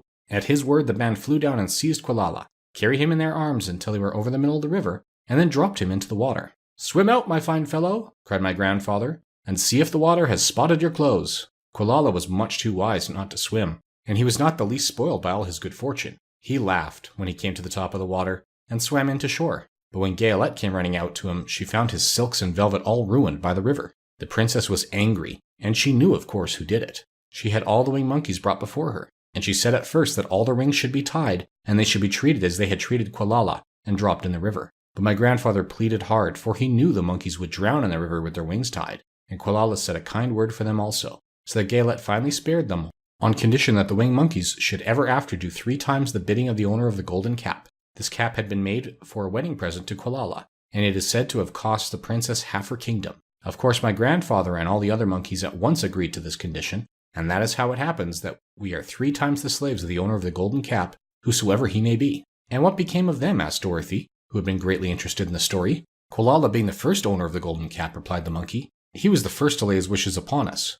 As his bride could not bear the sight of us, he called us all to him in the forest after he had married her, and ordered us always to keep where she could never again set eyes on a winged monkey, which we were glad to do, for we were all afraid of her. This was all we ever had to do until the golden cap fell into the hands of the Wicked Witch of the West, who made us enslave the Winkies, and afterward drive Oz himself out of the land of the West. Now the golden cap is yours, and 3 times you have the right to lay your wishes upon us." As the Monkey King finished his story, Dorothy looked down and saw the green, shining walls of the Emerald City before them.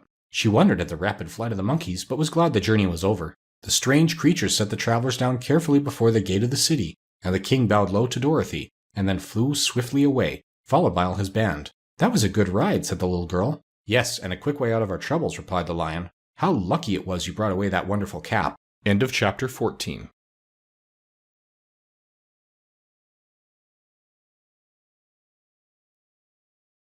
Chapter 15. The Discovery of Oz, the Terrible. The 4 travelers walked up to the great gate of the Emerald City and rang the bell. After ringing several times, it was opened by the same guardian of the gates they had met before. "What, are you back again?" he asked in surprise. "Do you not see us?" answered the Scarecrow. "But I thought you had gone to visit the Wicked Witch of the West." "We did visit her," said the Scarecrow. "And she let you go again?"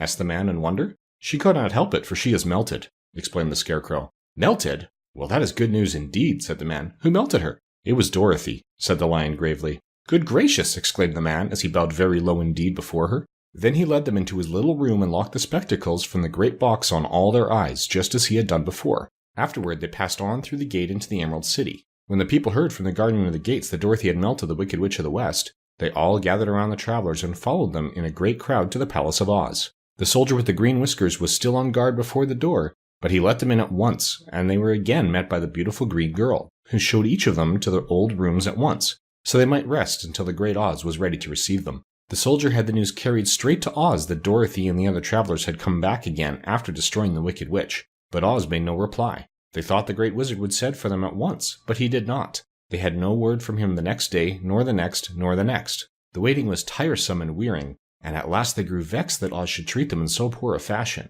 after sending them to undergo hardships and slavery. So the Scarecrow at last asked the green girl to take another message to Oz, saying if he did not let them in to see him at once, they would call the winged monkeys to help them, and find out whether he kept his promises or not. When the wizard was given this message, he was so frightened that he sent word for them to come to the throne room at 4 minutes after 9 o'clock the next morning. He had once met the winged monkeys in the land of the West, and he did not wish to meet them again. The 4 travelers passed a sleepless night, each thinking of the gift Oz had promised to bestow on him. Dorothy fell asleep only once, and then she dreamed she was in Kansas, where Aunt Em was telling her how glad she was to have her little girl at home again. Promptly at 9 o'clock the next morning, the green-whiskered soldier came to them, and 4 minutes later they all went into the throne room of the Great Oz. Of course, each one of them expected to see the wizard in the shape he had taken before, and all were greatly surprised when they looked about and saw no one at all in the room. They kept close to the door and closer to one another, for the stillness of the empty room was more dreadful than any of the forms they had seen Oz take. Presently they heard a solemn voice that seemed to come from somewhere near the top of the great dome, and it said,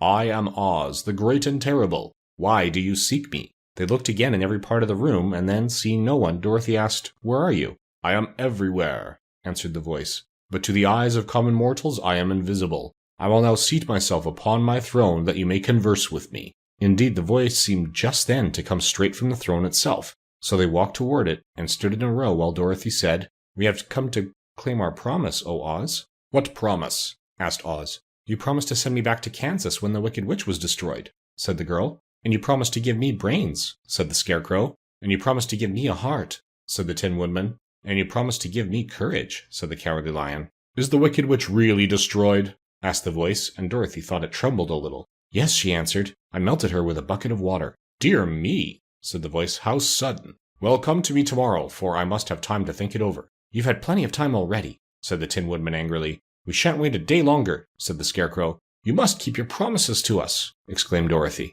The lion thought it might be as well to frighten the wizard, so he gave a large, loud roar, which was so fierce and dreadful that Toto jumped away from him in alarm and tipped over the screen that stood in a corner. As it fell with a crash, they looked that way, and the next moment all of them were filled with wonder, for they saw, standing in just the spot the screen had hidden, a little old man with a bald head and a wrinkled face, who seemed to be just as much surprised as they were. The Tin Woodman, raising his axe, rushed towards the little man and cried out, "Who are you?" "I am Oz, the great and terrible," said the little man in a trembling voice. "But don't strike me, please don't, and I'll do anything you want me to." Our friends looked at him in surprise and dismay. "I thought Oz was a great head," said Dorothy. "And I thought Oz was a lovely lady," said the Scarecrow. "And I thought Oz was a terrible beast," said the Tin Woodman. "And I thought Oz was a ball of fire," exclaimed the lion. "No, you are all wrong," said the little man meekly. "I have been making believe." "Making believe?" cried Dorothy. "Are you not a great wizard?" "Hush, my dear," he said. "Don't speak so loud, or you will be overheard, and I should be ruined. I'm supposed to be a great wizard." "And aren't you?" she asked. "Not a bit, my dear. I'm just a common man." "You're more than that," said the Scarecrow in a grieved tone. "You're a humbug." "Exactly so," declared the little man, rubbing his hands together as if it pleased him. "I am a humbug." "But this is terrible," said the Tin Woodman. "How shall I ever get my heart?" "Or I my courage?" asked the lion. "Or I my brains?" wailed the Scarecrow, wiping the tears from his eyes with his coat sleeve. "Dear friends," said Oz, "I pray you not to speak of these little things. Think of me and the terrible trouble I'm in at being found out." "Doesn't anyone else know you're a humbug?" asked Dorothy. "No one knows it but you four and myself," replied Oz.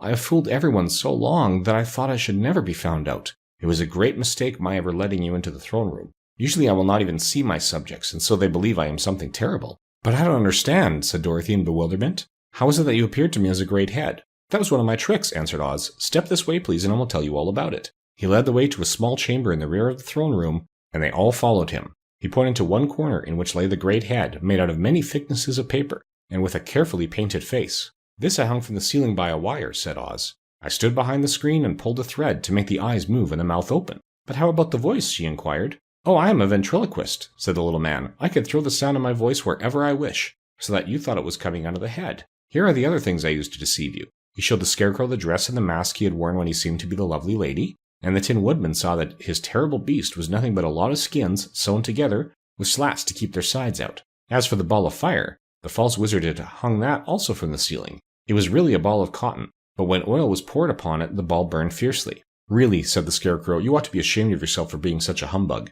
I certainly am," answered the little man sorrowfully. "But it was the only thing I could do. Sit down, please, there are plenty of chairs, and I will tell you my story." So they sat down and listened while he told the following tale. "I was born in Omaha." "Why, that isn't very far from Kansas," cried Dorothy. "No, but it's farther from here," he said, shaking his head at her sadly. "When I grew up, I became a ventriloquist, and at that I was very well trained by a great master. I can imitate any kind of a bird or beast." Here he meowed so like a kitten that Toto pricked up his ears and looked everywhere to see where she was. "After a time," continued Oz, "I tired of that and became a balloonist." "What is that?" asked Dorothy. "A man who goes up in a balloon on a circus day so as to draw a crowd of people together and get them to pay to see the circus," he explained. "Oh," she said, "I know. Well, one day I went up in a balloon and the ropes got twisted so that I couldn't come down again.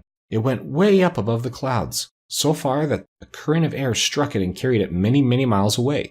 For a day and a night I traveled through the air, and on the morning of the second day I awoke and found the balloon floating over a strange and beautiful country. It came down gradually, and I was not hurt a bit, but I found myself in the midst of a strange people who, seeing me come from the clouds, thought I was a great wizard. Of course I let them think so, because they were afraid of me and promised to do anything I wished them to do. Just to amuse myself and keep the good people busy, I ordered them to build this city and my palace, and they did it all willingly and well. Then I thought, as the country was so green and beautiful, I would call it the Emerald City. And to make the name fit better, I put green spectacles on all the people, so that everything they saw was green. But isn't everything here green? Asked Dorothy. No more than in any other city, replied Oz. But when you wear green spectacles, why of course everything you see looks green to you. The Emerald City was built a great many years ago, for I was a young man when the balloon brought me here, and I am a very old man now. But my people have worn green glasses on their eyes so long that most of them think it really is an Emerald City. And it certainly is a beautiful place, abounding in jewels and precious metals, and every good thing that is needed to make one happy. I've been good to the people, and they like me. But ever since this palace was built, I have shut myself up and would not see any of them. One of my greatest fears was the witches, for while I had no magical powers at all, I soon found out that the witches were really able to do wonderful things. There were 4 of them in this country, and they ruled the people who live in the north and south and east and west. Fortunately, the witches of the north and south were good, and I knew they would do me no harm. But the witches of the east and west were terribly wicked, and had they not thought I was more powerful than they themselves, they would have surely destroyed me. As it was, I lived in deadly fear of them for many years, so you can imagine how pleased I was when I heard your house had fallen on the Wicked Witch of the East. When you came to me, I was willing to promise anything if you would only do away with the other witch, but now that you have melted her, I am ashamed to say that I cannot keep my promises. I think you are a very bad man, said Dorothy. Oh no, my dear, I'm really a very good man, but I'm a very bad wizard, I must admit. Can't you give me brains? Asked the Scarecrow. You don't need them. You are learning something every day. A baby has brains, but it doesn't know much. Experience is the only thing that brings knowledge, and the longer you are on Earth, the more experience you are sure to get. That may all be true, said the Scarecrow, but I shall be very unhappy unless you give me brains. The false wizard looked at him carefully. Well, he said with a sigh, I'm not much of a magician, as I said, but if you will come to me tomorrow morning, I will stuff your head with brains. I cannot tell you how to use them, however. You must find that out for yourself. Oh, thank you, cried the Scarecrow. I'll find a way to use them, never fear. But how about my courage? Asked the Lion anxiously. You have plenty of courage, I am sure, answered Oz. All you need is confidence in yourself. There is no living thing that is not afraid when it faces danger.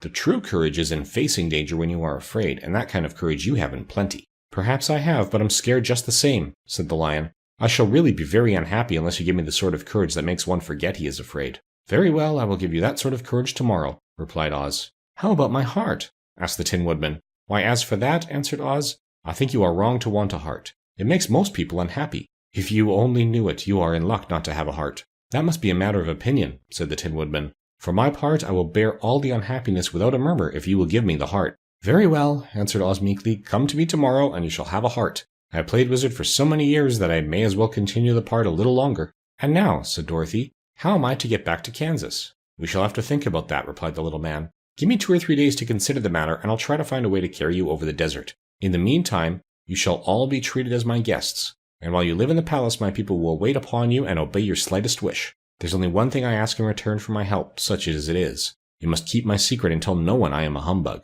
They agreed to say nothing of what they had learned, and went back to their rooms in high spirits. Even Dorothy had hoped that the great and terrible humbug, as she called him, would find a way to send her back to Kansas, and if he did, she was willing to forgive him everything. Chapter 16. The Magic Art of the Great Humbug. Next morning, the Scarecrow said to his friends, Congratulate me. I am going to Oz to get my brains at last. When I return, I shall be as other men are. I have always liked you as you were, said Dorothy simply. It is kind of you to like a scarecrow, he replied. But surely you will think more of me when you hear the splendid thoughts my new brain is going to turn out. Then he said goodbye to them all in a cheerful voice and went to the throne room where he rapped on the door. Come in, said Oz. The Scarecrow went in and found the little man sitting by the window, engaged in deep thought. I have come for my brains, remarked the Scarecrow a little uneasily. Oh yes, sit down in that chair, please, replied Oz. You must excuse me for taking your head off, but I shall have to do it in order to put your brains in their proper place. That's all right, said the Scarecrow. You are quite welcome to take my head off, as long as it will be a better one when you put it back on again. So the wizard unfastened his head and emptied out the straw. Then he entered the back room and took up a measure of bran, which he mixed with many pins and needles. Having shaken them together thoroughly, he filled the top of the Scarecrow's head with the mixture and stuffed the rest of the space with straw to hold it in place. When he had fastened the Scarecrow's head on his body again, he said to him, Hereafter you will be a great man, for I have given you a lot of brand new brains. The Scarecrow was both pleased and proud at the fulfillment of his greatest wish, and having thanked Oz warmly, he went back to his friends. Dorothy looked at him curiously. His head was quite bulged out at the top with brains. "How do you feel?" she asked. "I feel wise indeed," he answered earnestly. "When I get used to my brains, I shall know everything." "Why are those needles and pins sticking out of your head?" asked the Tin Woodman. "That is proof that he is sharp," remarked the Lion. "Well, I must go to Oz and get my heart," said the Woodman. So he walked to the throne room and knocked at the door. "Come in," called Oz, and the Woodman entered and said, "I have come for my heart." "Very well," answered the little man, "but I shall have to cut a hole in your breast so I could put your heart in the right place. I hope it won't hurt you." "Oh no," answered the Woodman, "I shall not feel it at all." So Oz brought a pair of tinsmith's shears and cut a small square hole in the left side of the Tin Woodman's breast. Then, going to a chest of drawers, he took out a pretty heart made entirely of silk and stuffed with sawdust. "Isn't it a beauty?" he asked. "It is indeed," replied the Woodman, who was greatly pleased. "But is it a kind heart?" "Oh, very," answered Oz. He put the heart in the Woodman's breast and then replaced the square of tin, soldering it neatly together where it had been cut. "There," said he. "Now you have a heart that any man might be proud of. I'm sorry I had to put a patch on your breast, but it really couldn't be helped." "Never mind the patch," exclaimed the happy Woodman. "I am very grateful to you, and shall never forget your kindness." "Don't speak of it," replied Oz. Then the Tin Woodman went back to his friends, who wished him every joy on account of his good fortune. The Lion now walked to the throne room and knocked at the door. "Come in," said Oz. "I have come for my courage," announced the Lion, entering the room. "Very well," answered the little man, "I will get it for you." He went to a cupboard, and reaching up to a high shelf, took down a square green bottle, the contents of which he poured into a green gold dish, beautifully carved. Placing this before the Cowardly Lion, who sniffed at it as if he did not like it, the Wizard said, "Drink." "What is it?" asked the Lion. "Well," answered Oz, "if it were inside of you, it would be courage. You know, of course, that courage is always inside one, so that this really cannot be called courage until you have swallowed it. Therefore, I advise you to drink it as soon as possible." The Lion hesitated no longer, but drank till the dish was empty. "How do you feel now?" asked Oz. "Full of courage," replied the Lion. He went joyfully back to his friends to tell them of his good fortune. Oz, left to himself, smiled to think of his success in giving the Scarecrow and the Tin Woodman and the Lion exactly what they thought they wanted. "How can I help being a humbug," he said, "when all these people make me do things that everybody knows can't be done?" It was easy to make the Scarecrow and the Lion and the Woodman happy, because they imagined I could do anything. But it will take more than imagination to carry Dorothy back to Kansas, and I'm sure I don't know how it can be done. End of chapter 16.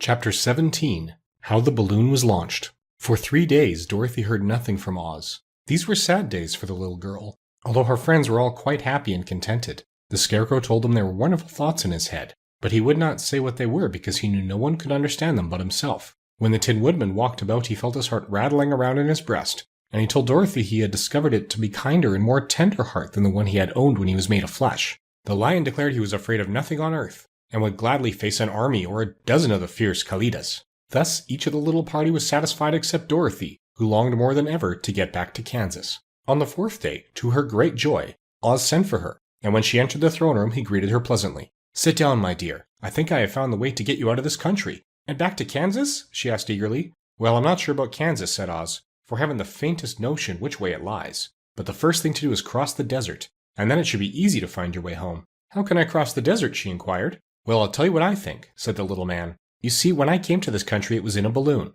You also came through the air, being carried by a cyclone. So I believe the best way to get across the desert will be through the air. Now, it is quite beyond my powers to make a cyclone, but I've been thinking the matter over, and I believe I can make a balloon." "How?" asked Dorothy. "A balloon," said Oz, "is made of silk, which is coated with glue to keep the gas in it. I have plenty of silk in the palace, so it'll be no trouble to make the balloon. But in all this country there was no gas to fill the balloon with and make it float." "If it won't float," remarked Dorothy, "it will be of no use to us." "True," answered Oz, "but there was another way to make it float, which is to fill it with hot air. Hot air isn't as good as gas, for if the air should get cold, the balloon would come down in the desert, and we should be lost." "We?" explained the girl. "Are you going with me?" "Yes, of course," replied Oz. "I am tired of being such a humbug. If I should go out of this palace, my people would soon discover I am not a wizard, and then they would be vexed with me for having deceived them. So I have to stay shut up in these rooms all day, and it gets tiresome. I'd much rather go back to Kansas with you and be in a circus again." "I shall be glad to have your company," said Dorothy. "Thank you," he answered. "Now if you will help me sew the silk together, we will begin to work on our balloon." So Dorothy took a needle and thread, and as fast as Oz could cut the strips of silk into the proper shape, the girl sewed them neatly together. First there was a strip of light green silk, then a strip of dark green, and then a strip of emerald green, for Oz had a fancy to make the balloon in different shades of the color about them. It took 3 days to sew all the strips together, but when it was finished they had a big bag of green silk more than 20 feet long, Then Oz painted it on the inside with a coat of thin glue to make it airtight, after which he announced that the balloon was ready. But we must have a basket to ride in, he said. So he sent the soldier with the green whiskers for a big clothes basket, which he fastened with many ropes to the bottom of the balloon. When it was all ready, Oz sent word to his people that he was going to make a visit to a great brother wizard who lived in the clouds. The news spread rapidly throughout the city, and everyone came to see the wonderful sight. Oz ordered the balloon carried out in front of the palace, and the people gazed upon it with much curiosity. The Tin Woodman had chopped a big pile of wood, and now he made a fire of it, and Oz held the bottom of the balloon over the fire so that the hot air that arose from it would be caught in the silken bag. Gradually, the balloon swelled out and rose into the air, until finally the basket just touched the ground. Then Oz got into the basket, and said to all the people in a loud voice, "I am now going away to make a visit. While I am gone, the Scarecrow will rule over you. I command you to obey him as you would me." The balloon was by this time tugging hard at the rope that held it to the ground, for the air within it was hot, and this made it so much lighter in weight than the air without that it pulled hard to rise into the sky. "Come, Dorothy," cried the wizard. "Hurry up, or the balloon will fly away." "I can't find Toto anywhere," replied Dorothy, who did not wish to leave her little dog behind. Toto had run into the crowd to bark at a kitten, and Dorothy at last found him. She picked him up and ran towards the balloon. She was within a few steps with it, and Oz was holding out his hands to help her into the basket when, crack went the ropes, and the balloon rose into the air without her. "Come back," she screamed. "I want to go too." "I can't come back, my dear," called Oz from the basket. "Goodbye." "Goodbye," shouted everyone, and all eyes were turned upward to where the wizard was riding in the basket, rising every moment farther and farther into the sky. And that was the last any of them ever saw of Oz, the wonderful wizard, though he may have reached Omaha safely, and be there now for all we know. But the people remembered him lovingly, and said to one another, "Oz was always our friend. When he was here, he built for us this beautiful Emerald City, and now he is gone, he has left the wise Scarecrow to rule over us." Still, for many days they grieved over the loss of the wonderful wizard, and would not be comforted. Chapter 18. Away to the South. Dorothy wept bitterly at the passing of her hope to get home to Kansas again,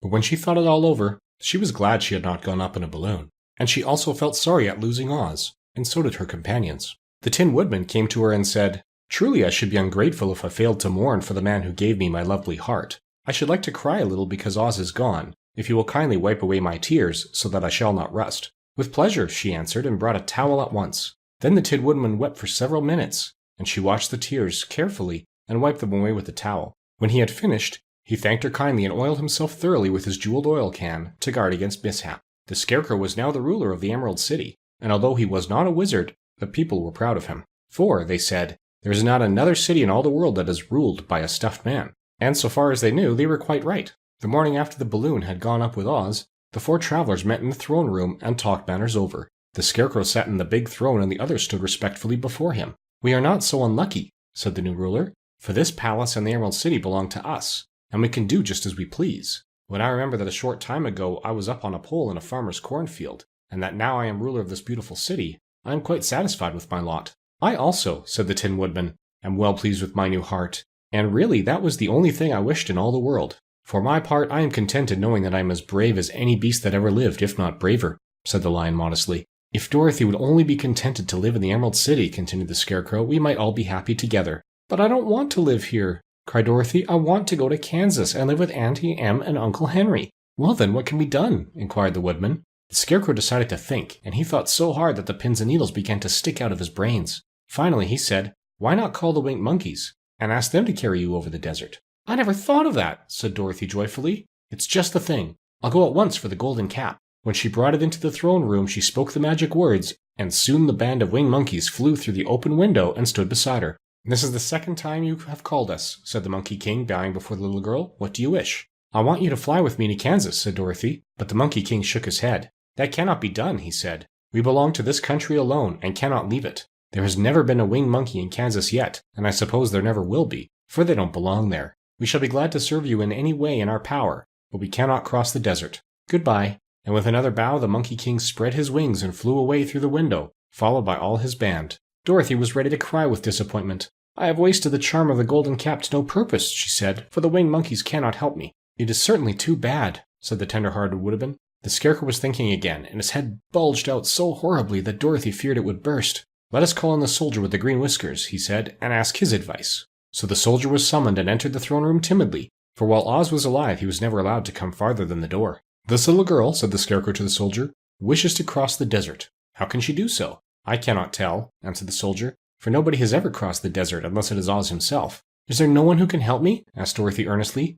Glinda might, he suggested. Who is Glinda? Inquired the Scarecrow. The Witch of the South. She is the most powerful of all the witches and rules over the Quadlings. Besides, her castle stands on the edge of the desert, so she may know a way to cross it. Glinda is a good witch, isn't she? Asked the child. The Quadlings think she is good, said the soldier, and she is kind to everyone. I have heard that Glinda is a beautiful woman who knows how to keep young in spite of the many years she has lived. How can I get to her castle? Asked Dorothy. The road is straight to the south, he answered, but it is said to be full of dangers to travelers. There are wild beasts in the woods, and a race of queer men who do not like strangers to cross their country. For this reason, none of the Quadlings ever come to the Emerald City. The soldier then left them, and the Scarecrow said, It seems, in spite of dangers, that the best thing Dorothy can do is to travel to the land of the south and ask Glinda to help her. For of course, if Dorothy stays here, she will never get back to Kansas. You must have been thinking again, remarked the Tin Woodman. I have, said the Scarecrow. I shall go with Dorothy, declared the Lion, for I am tired of your city and long for the woods and country again. I am really a wild beast, you know. Besides, Dorothy will need someone to protect her. That is true, agreed the Woodman. My axe may be of service to her, so I will also go with her to the land of the south. When shall we start? Asked the Scarecrow. Are you going? They asked in surprise. Certainly. If it wasn't for Dorothy, I should never have had brains. She lifted me from the pole in the cornfield and brought me to the Emerald City. So my good luck is all due to her, and I shall never leave her until she starts back to Kansas for good and all. Thank you, said Dorothy gratefully. You are all very kind to me, but I should like to start as soon as possible. We shall go tomorrow morning, returned the Scarecrow. So now let us all get ready, for it will be a long journey. End of chapter 18.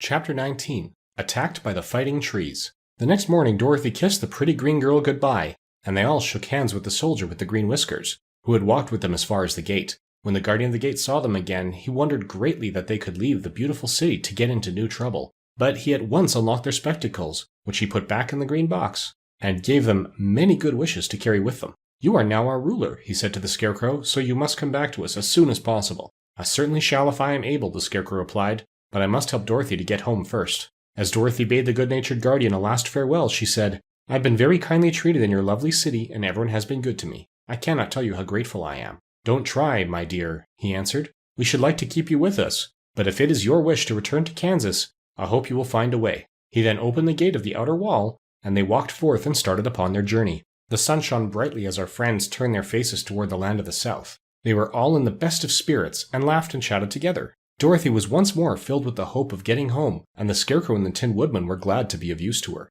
As for the Lion, he sniffed the fresh air with delight, and whisked his tail from side to side in pure joy at being in the country again, while Toto ran around them and chased the moths and butterflies, barking merrily all the time. City life does not agree with me at all, remarked the Lion as they walked along at a brisk pace. I have lost much flesh since I lived there, and now I am anxious for a chance to show the other beasts how courageous I have grown. They now turned and took a last look at the Emerald City. All they could see was a mass of towers and steeples behind the green walls, and high up above everything the spires and the dome of the Palace of Oz. Oz was not such a bad wizard after all, said the Tin Woodman as he felt his heart rattling around in his breast. He knew how to give me brains, and very good brains too, said the Scarecrow. If Oz had taken a dose of the same courage he gave me, added the Lion, he would have been a brave man. Dorothy said nothing. Oz had not kept the promise he made her, but he had done his best, so she forgave him. As he said, he was a good man, even if he was a bad wizard. The first day's journey was through the green fields and bright flowers that stretched out about the Emerald City on every side. They slept that night in the grass, with nothing but the stars over them, and they rested very well indeed. In the morning they traveled on until they came to a thick wood. There was no way of going around it, for it seemed to extend to the right and left as far as they could see, and besides, they did not dare change the direction of their journey for fear of getting lost. So they looked for the place where it would be easiest to get into the forest. The Scarecrow, who was in the lead, finally discovered a big tree with such wide-spreading branches that there was room for the party to pass underneath. So he walked forward to the tree, but just as he came under the first branches they bent down and twined around him, and the next minute he was raised from the ground and flung headlong among his fellow travelers. This did not hurt the Scarecrow, but it surprised him, and he looked rather dizzy when Dorothy picked him up. Here is another space between the trees, called the Lion. Let me try it first, said the Scarecrow, for it doesn't hurt me to get thrown about.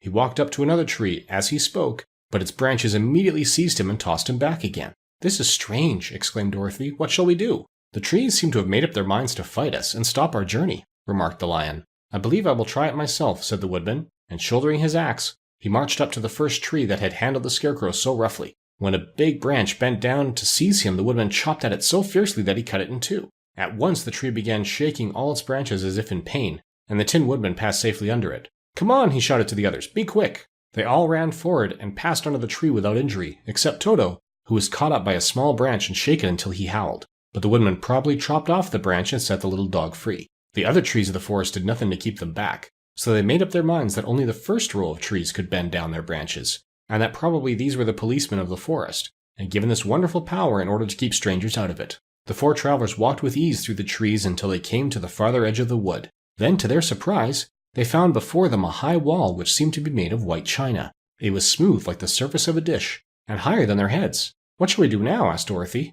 "I will make a ladder," said the Tin Woodman, "for we certainly must climb over the wall." Chapter 20. The Dainty China Country. While the Woodman was making a ladder from wood which he found in the forest, Dorothy lay down and slept, for she was tired by the long walk. The Lion also curled himself up to sleep, and Toto lay beside him. The Scarecrow watched the Woodman while he worked, and said to him, "I cannot think why this wall is here, nor what it is made of." "Rest your brains and do not worry about the wall," replied the Woodman. "When we have climbed over it, we shall know what is on the other side." After a time the ladder was finished. It looked clumsy, but the Tin Woodman was sure it was strong and would answer their purpose. The Scarecrow waked Dorothy and the Lion and Toto, and told them that the ladder was ready. The Scarecrow climbed up the ladder first, but he was so awkward that Dorothy had to follow close behind and keep him from falling off. When he got his head over the top of the wall, the Scarecrow said, "Oh my!" "Go on," exclaimed Dorothy. So the Scarecrow climbed farther up and sat down on the top of the wall, and Dorothy put her head over and cried, "Oh my!" just as the Scarecrow had done. Then Toto came up and immediately began to bark, but Dorothy made him be still.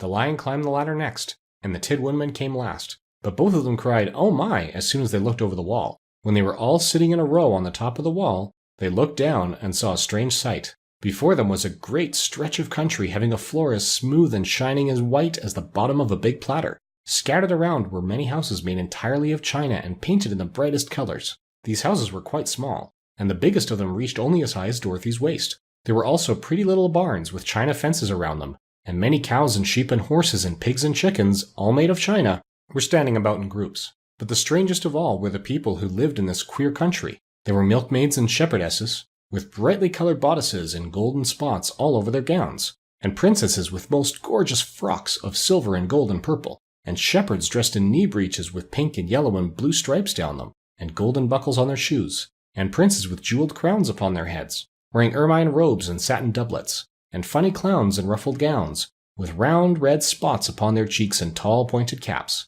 And, strangest of all, these people were all made of china, even to their clothes, and were so small that the tallest of them was no higher than Dorothy's knee. No one did so much as look at the travelers at first, except one little purple china dog with an extra large head, which came to the wall and barked at them in a tiny voice, afterwards running away again. "How shall we get down?" asked Dorothy. They found the ladder so heavy they could not pull it up, so the Scarecrow fell off the wall and the others jumped down upon him so that the hard floor would not hurt their feet. Of course, they took pains not to light on his head and get the pins in their feet. When all were safely down, they picked up the Scarecrow, whose body was quite flattened out, and patted his straw into shape again. "We must cross this strange place in order to get to the other side," said Dorothy, "for it would be unwise of us to go any other way except due south." They began walking through the country of the China people, and the first thing they came to was a China milkmaid milking a China cow. As they drew near, the cow suddenly gave a kick and kicked over the stool, the pail, and even the milkmaid herself, and all fell on the china ground with a great clatter. Dorothy was shocked to see that the cow had broken her leg off, and that the pail was lying in several small pieces, while the poor milkmaid had a nick in her left elbow. "There!" cried the milkmaid angrily. "See what you have done! My cow has broken her leg, and I must take her to the mender's shop and have it glued on again. What do you mean by coming here and frightening my cow?" "I'm very sorry," returned Dorothy. "Please forgive us." But the pretty milkmaid was much too vexed to make any answer. She picked up the leg sulkily and led her cow away, the poor animal limping on 3 legs. As she left them, the milkmaid cast many reproachful glances over her shoulder at the clumsy strangers, holding her nicked elbow close to her side. Dorothy was quite grieved at this mishap. "We must be very careful here," said the kind-hearted Woodman, "or we may hurt these pretty little people so they will never get over it." A little farther on, Dorothy met a most beautifully dressed young princess, who stopped short as she saw the strangers and started to run away. Dorothy wanted to see more of the princess, so she ran after her, but the China girl cried out, "Don't chase me! Don't chase me!" She had such a frightened little voice that Dorothy stopped and said, "Why not?" "Because," answered the princess, also stopping a safe distance away, "if I run I may fall down and break myself." "But could you not be mended?"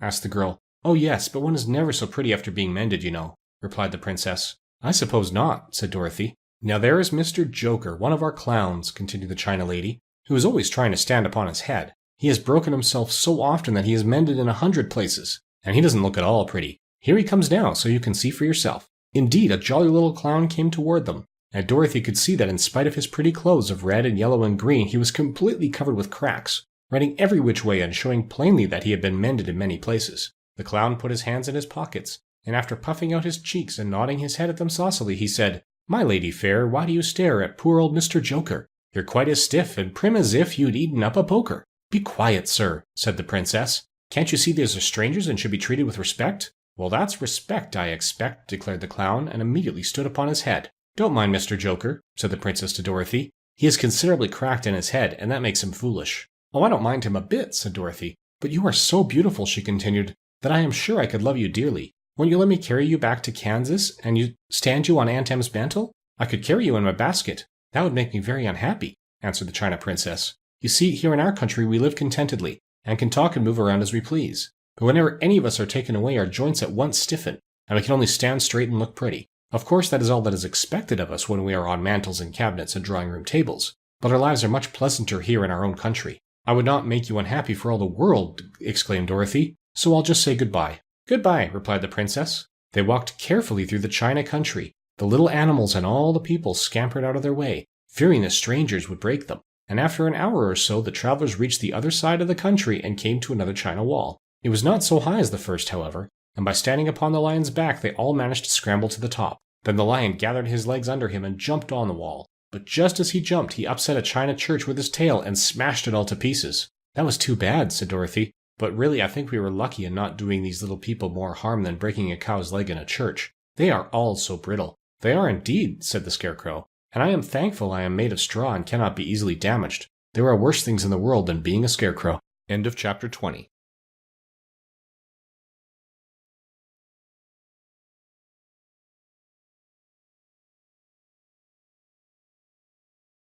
Chapter 21. The Lion Becomes the King of Beasts. After climbing down from the China wall, the travelers found themselves in a disagreeable country, full of bogs and marshes and covered with tall, rank grass. It was difficult to walk without falling into muddy holes, for the grass was so thick that it hid them from sight. However, by carefully picking their way, they got safely along until they reached solid ground. But here the country seemed wilder than ever, and after a long and tiresome walk through the underbrush, they entered another forest, where the trees were bigger and older than any they had ever seen. "This forest is perfectly delightful," declared the lion, looking around him with joy. "I have never seen a more beautiful place." "It seems gloomy," said the Scarecrow. "Not a bit of it," answered the lion. "I should like to live here all my life. See how soft the dry leaves are under your feet and how rich and green the moss is that clings to these old trees. Surely no wild beast could wish a pleasanter home." "Perhaps there are wild beasts in the forest now," said Dorothy. "I suppose there are," returned the lion, "but I do not see any of them about." They walked through the forest until it became too dark to go any farther. Dorothy and Toto and the lion lay down to sleep, while the Woodman and the Scarecrow kept watch over them as usual. When morning came, they started again. Before they had gone far, they heard a low rumble, as of the growling of many wild animals. Toto whimpered a little, but none of the others was frightened, and they kept along the well-trodden path until they came to an opening in the wood, in which were gathered hundreds of beasts of every variety. There were tigers and elephants and bears and wolves and foxes and all the others in the natural history, and for a moment Dorothy was afraid. But the lion explained that the animals were holding a meeting,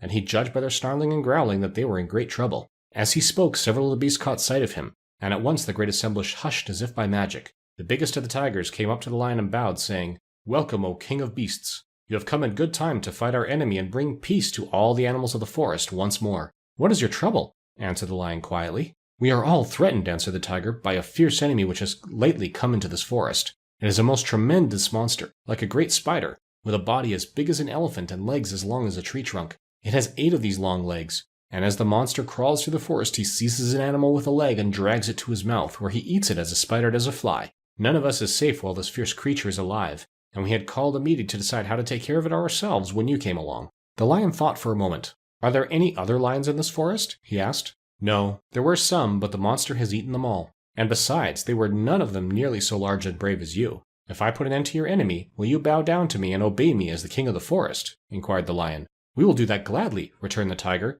and all the other beasts roared with a mighty roar, "We will!" "Where is this great spider of yours now?" asked the lion. "Yonder, among the oak trees," said the tiger, pointing with his forefoot. "Take good care of these friends of mine," said the lion, "and I will go at once to fight the monster." He bade his comrades goodbye and marched proudly away to do battle with the enemy. The great spider was lying asleep when the lion found him, and it looked so ugly that its foe turned up his nose in disgust. Its legs were quite as long as the tiger had said, and its body covered with coarse black hair. It had a great mouth with a row of sharp teeth a foot long, but its head was joined to the pudgy body by a neck as slender as a wasp's waist. This gave the lion a hint of the best way to attack the creature, and as he knew it was easier to fight it asleep than awake, he gave a great spring and landed directly upon the monster's back. Then with one blow of his heavy paw, all armed with sharp claws, he knocked the spider's head from its body. Jumping down, he watched it until the long legs stopped wiggling, when he knew it was quite dead. The lion went back to the opening where the beasts of the forest were waiting for him and said proudly, "You need fear your enemy no longer." Then the beasts bowed down to the lion as their king, and he promised to come back and rule over them as soon as Dorothy was safely on her way to Kansas.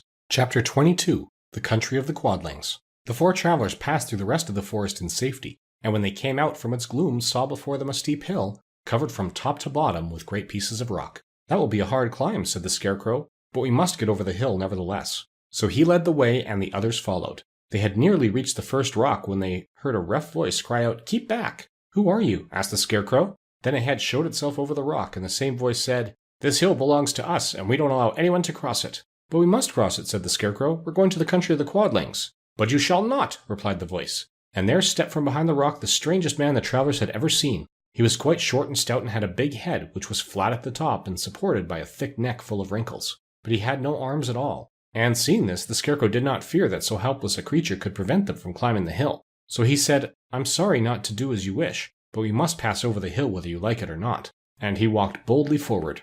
As quick as lightning the man's head shot forward and his neck stretched out until the top of his head, where it was flat, struck the Scarecrow in the middle and sent him tumbling over and over down the hill. Almost as quickly as it came, the head went back to the body, and the man laughed harshly as he said, "It isn't as easy as you think." A chorus of boisterous laughter came from the other rocks, and Dorothy saw hundreds of the armless hammer heads upon the hillside, one behind every rock. The lion became quite angry at the laughter caused by the Scarecrow's mishap, and giving a loud roar that echoed like thunder, he dashed up the hill. Again a head shot swiftly out, and the great lion went rolling down the hill as if he had been struck by a cannonball. Dorothy ran down and helped the Scarecrow to his feet, and the lion came up to her, feeling rather bruised and sore, and said, "It is useless to fight people with shooting heads. No one can withstand them." "What can we do then?" she asked. "Call the winged monkeys," suggested the Tin Woodman. "You still have the right to command them once more." "Very well," she answered, and putting on the golden cap she uttered the magic words. The monkeys were as prompt as ever, and in a few moments the entire band stood before her. "What are your commands?" inquired the king of the monkeys, bowing low. "Carry us over the hill to the country of the Quadlings," answered the girl. "It shall be done," said the king, and at once the winged monkeys caught the four travelers and Toto up in their arms and flew away with them. As they passed over the hill, the hammerheads yelled with vexation and shot their heads high in the air, but they could not reach the winged monkeys, which carried Dorothy and her comrades safely over the hill and set them down in the beautiful country of the Quadlings. "This is the last time you can summon us," said the leader to Dorothy, "so goodbye and good luck to you." "Goodbye, and thank you very much," returned the girl, and the monkeys rose into the air and were out of sight in a twinkling. The country of the Quadlings seemed rich and happy. There was field upon field of ripening grain, with well-paved roads running between them, and pretty rippling brooks with strong bridges across them. The fences and houses and bridges were all painted bright red, just as they had been painted yellow in the country of the Winkies, and blue in the country of the Munchkins. The Quadlings themselves, who were short and fat and looked chubby and good-natured, were dressed all in red, which showed bright against the green grass and the yellowing grain. The monkeys had set them down near a farmhouse, and the four travelers walked up to it and knocked at the door. It was opened by the farmer's wife, and when Dorothy asked for something to eat, the woman gave them all a good dinner, with 3 kinds of cake and 4 kinds of cookies, and a bowl of milk for Toto. "How far is it to the castle of Glinda?" asked the child. "It is not a great way," answered the farmer's wife. "Take the road to the south, and you will soon reach it." Thanking the good woman, they started afresh and walked by the fields and across the pretty bridges until they saw before them a very beautiful castle. Before the gates were 3 young girls dressed in handsome red uniforms trimmed with gold braid, and as Dorothy approached, one of them said to her, "Why have you come to the South Country?" "To see the good witch who rules here," she answered. "Will you take me to her?" "Let me have your name, and I will ask Glinda if she will receive you." They told who they were, and the girl soldier went into the castle. After a few moments she came back to say that Dorothy and the others were to be admitted at once. Chapter 23. Glinda the Good Witch Grants Dorothy's Wish. Before they went to see Glinda, however, they were taken to a room of the castle, where Dorothy washed her face and combed her hair, and the lion shook the dust out of his mane, and the Scarecrow patted himself into his best shape, and the Tin Woodman polished his tin, and oiled his joints. When they were all quite presentable, they followed the soldier girl into a big room where the witch Glinda sat upon a throne of rubies. She was both beautiful and young to their eyes. Her hair was a rich red in color, and fell in flowing ringlets over her shoulders. Her dress was pure white, but her eyes were blue, and they looked kindly upon the little girl. "What can I do for you, my child?" she said. Dorothy told the witch all her story, how the cyclone had brought her to the land of Oz, how she found her companions, and of the wonderful adventures they had met with. "My greatest wish now," she added, "is to get back to Kansas, for Aunt Em will surely think something dreadful has happened to me, and that will make her put on mourning. And unless the crops are better this year than they were last,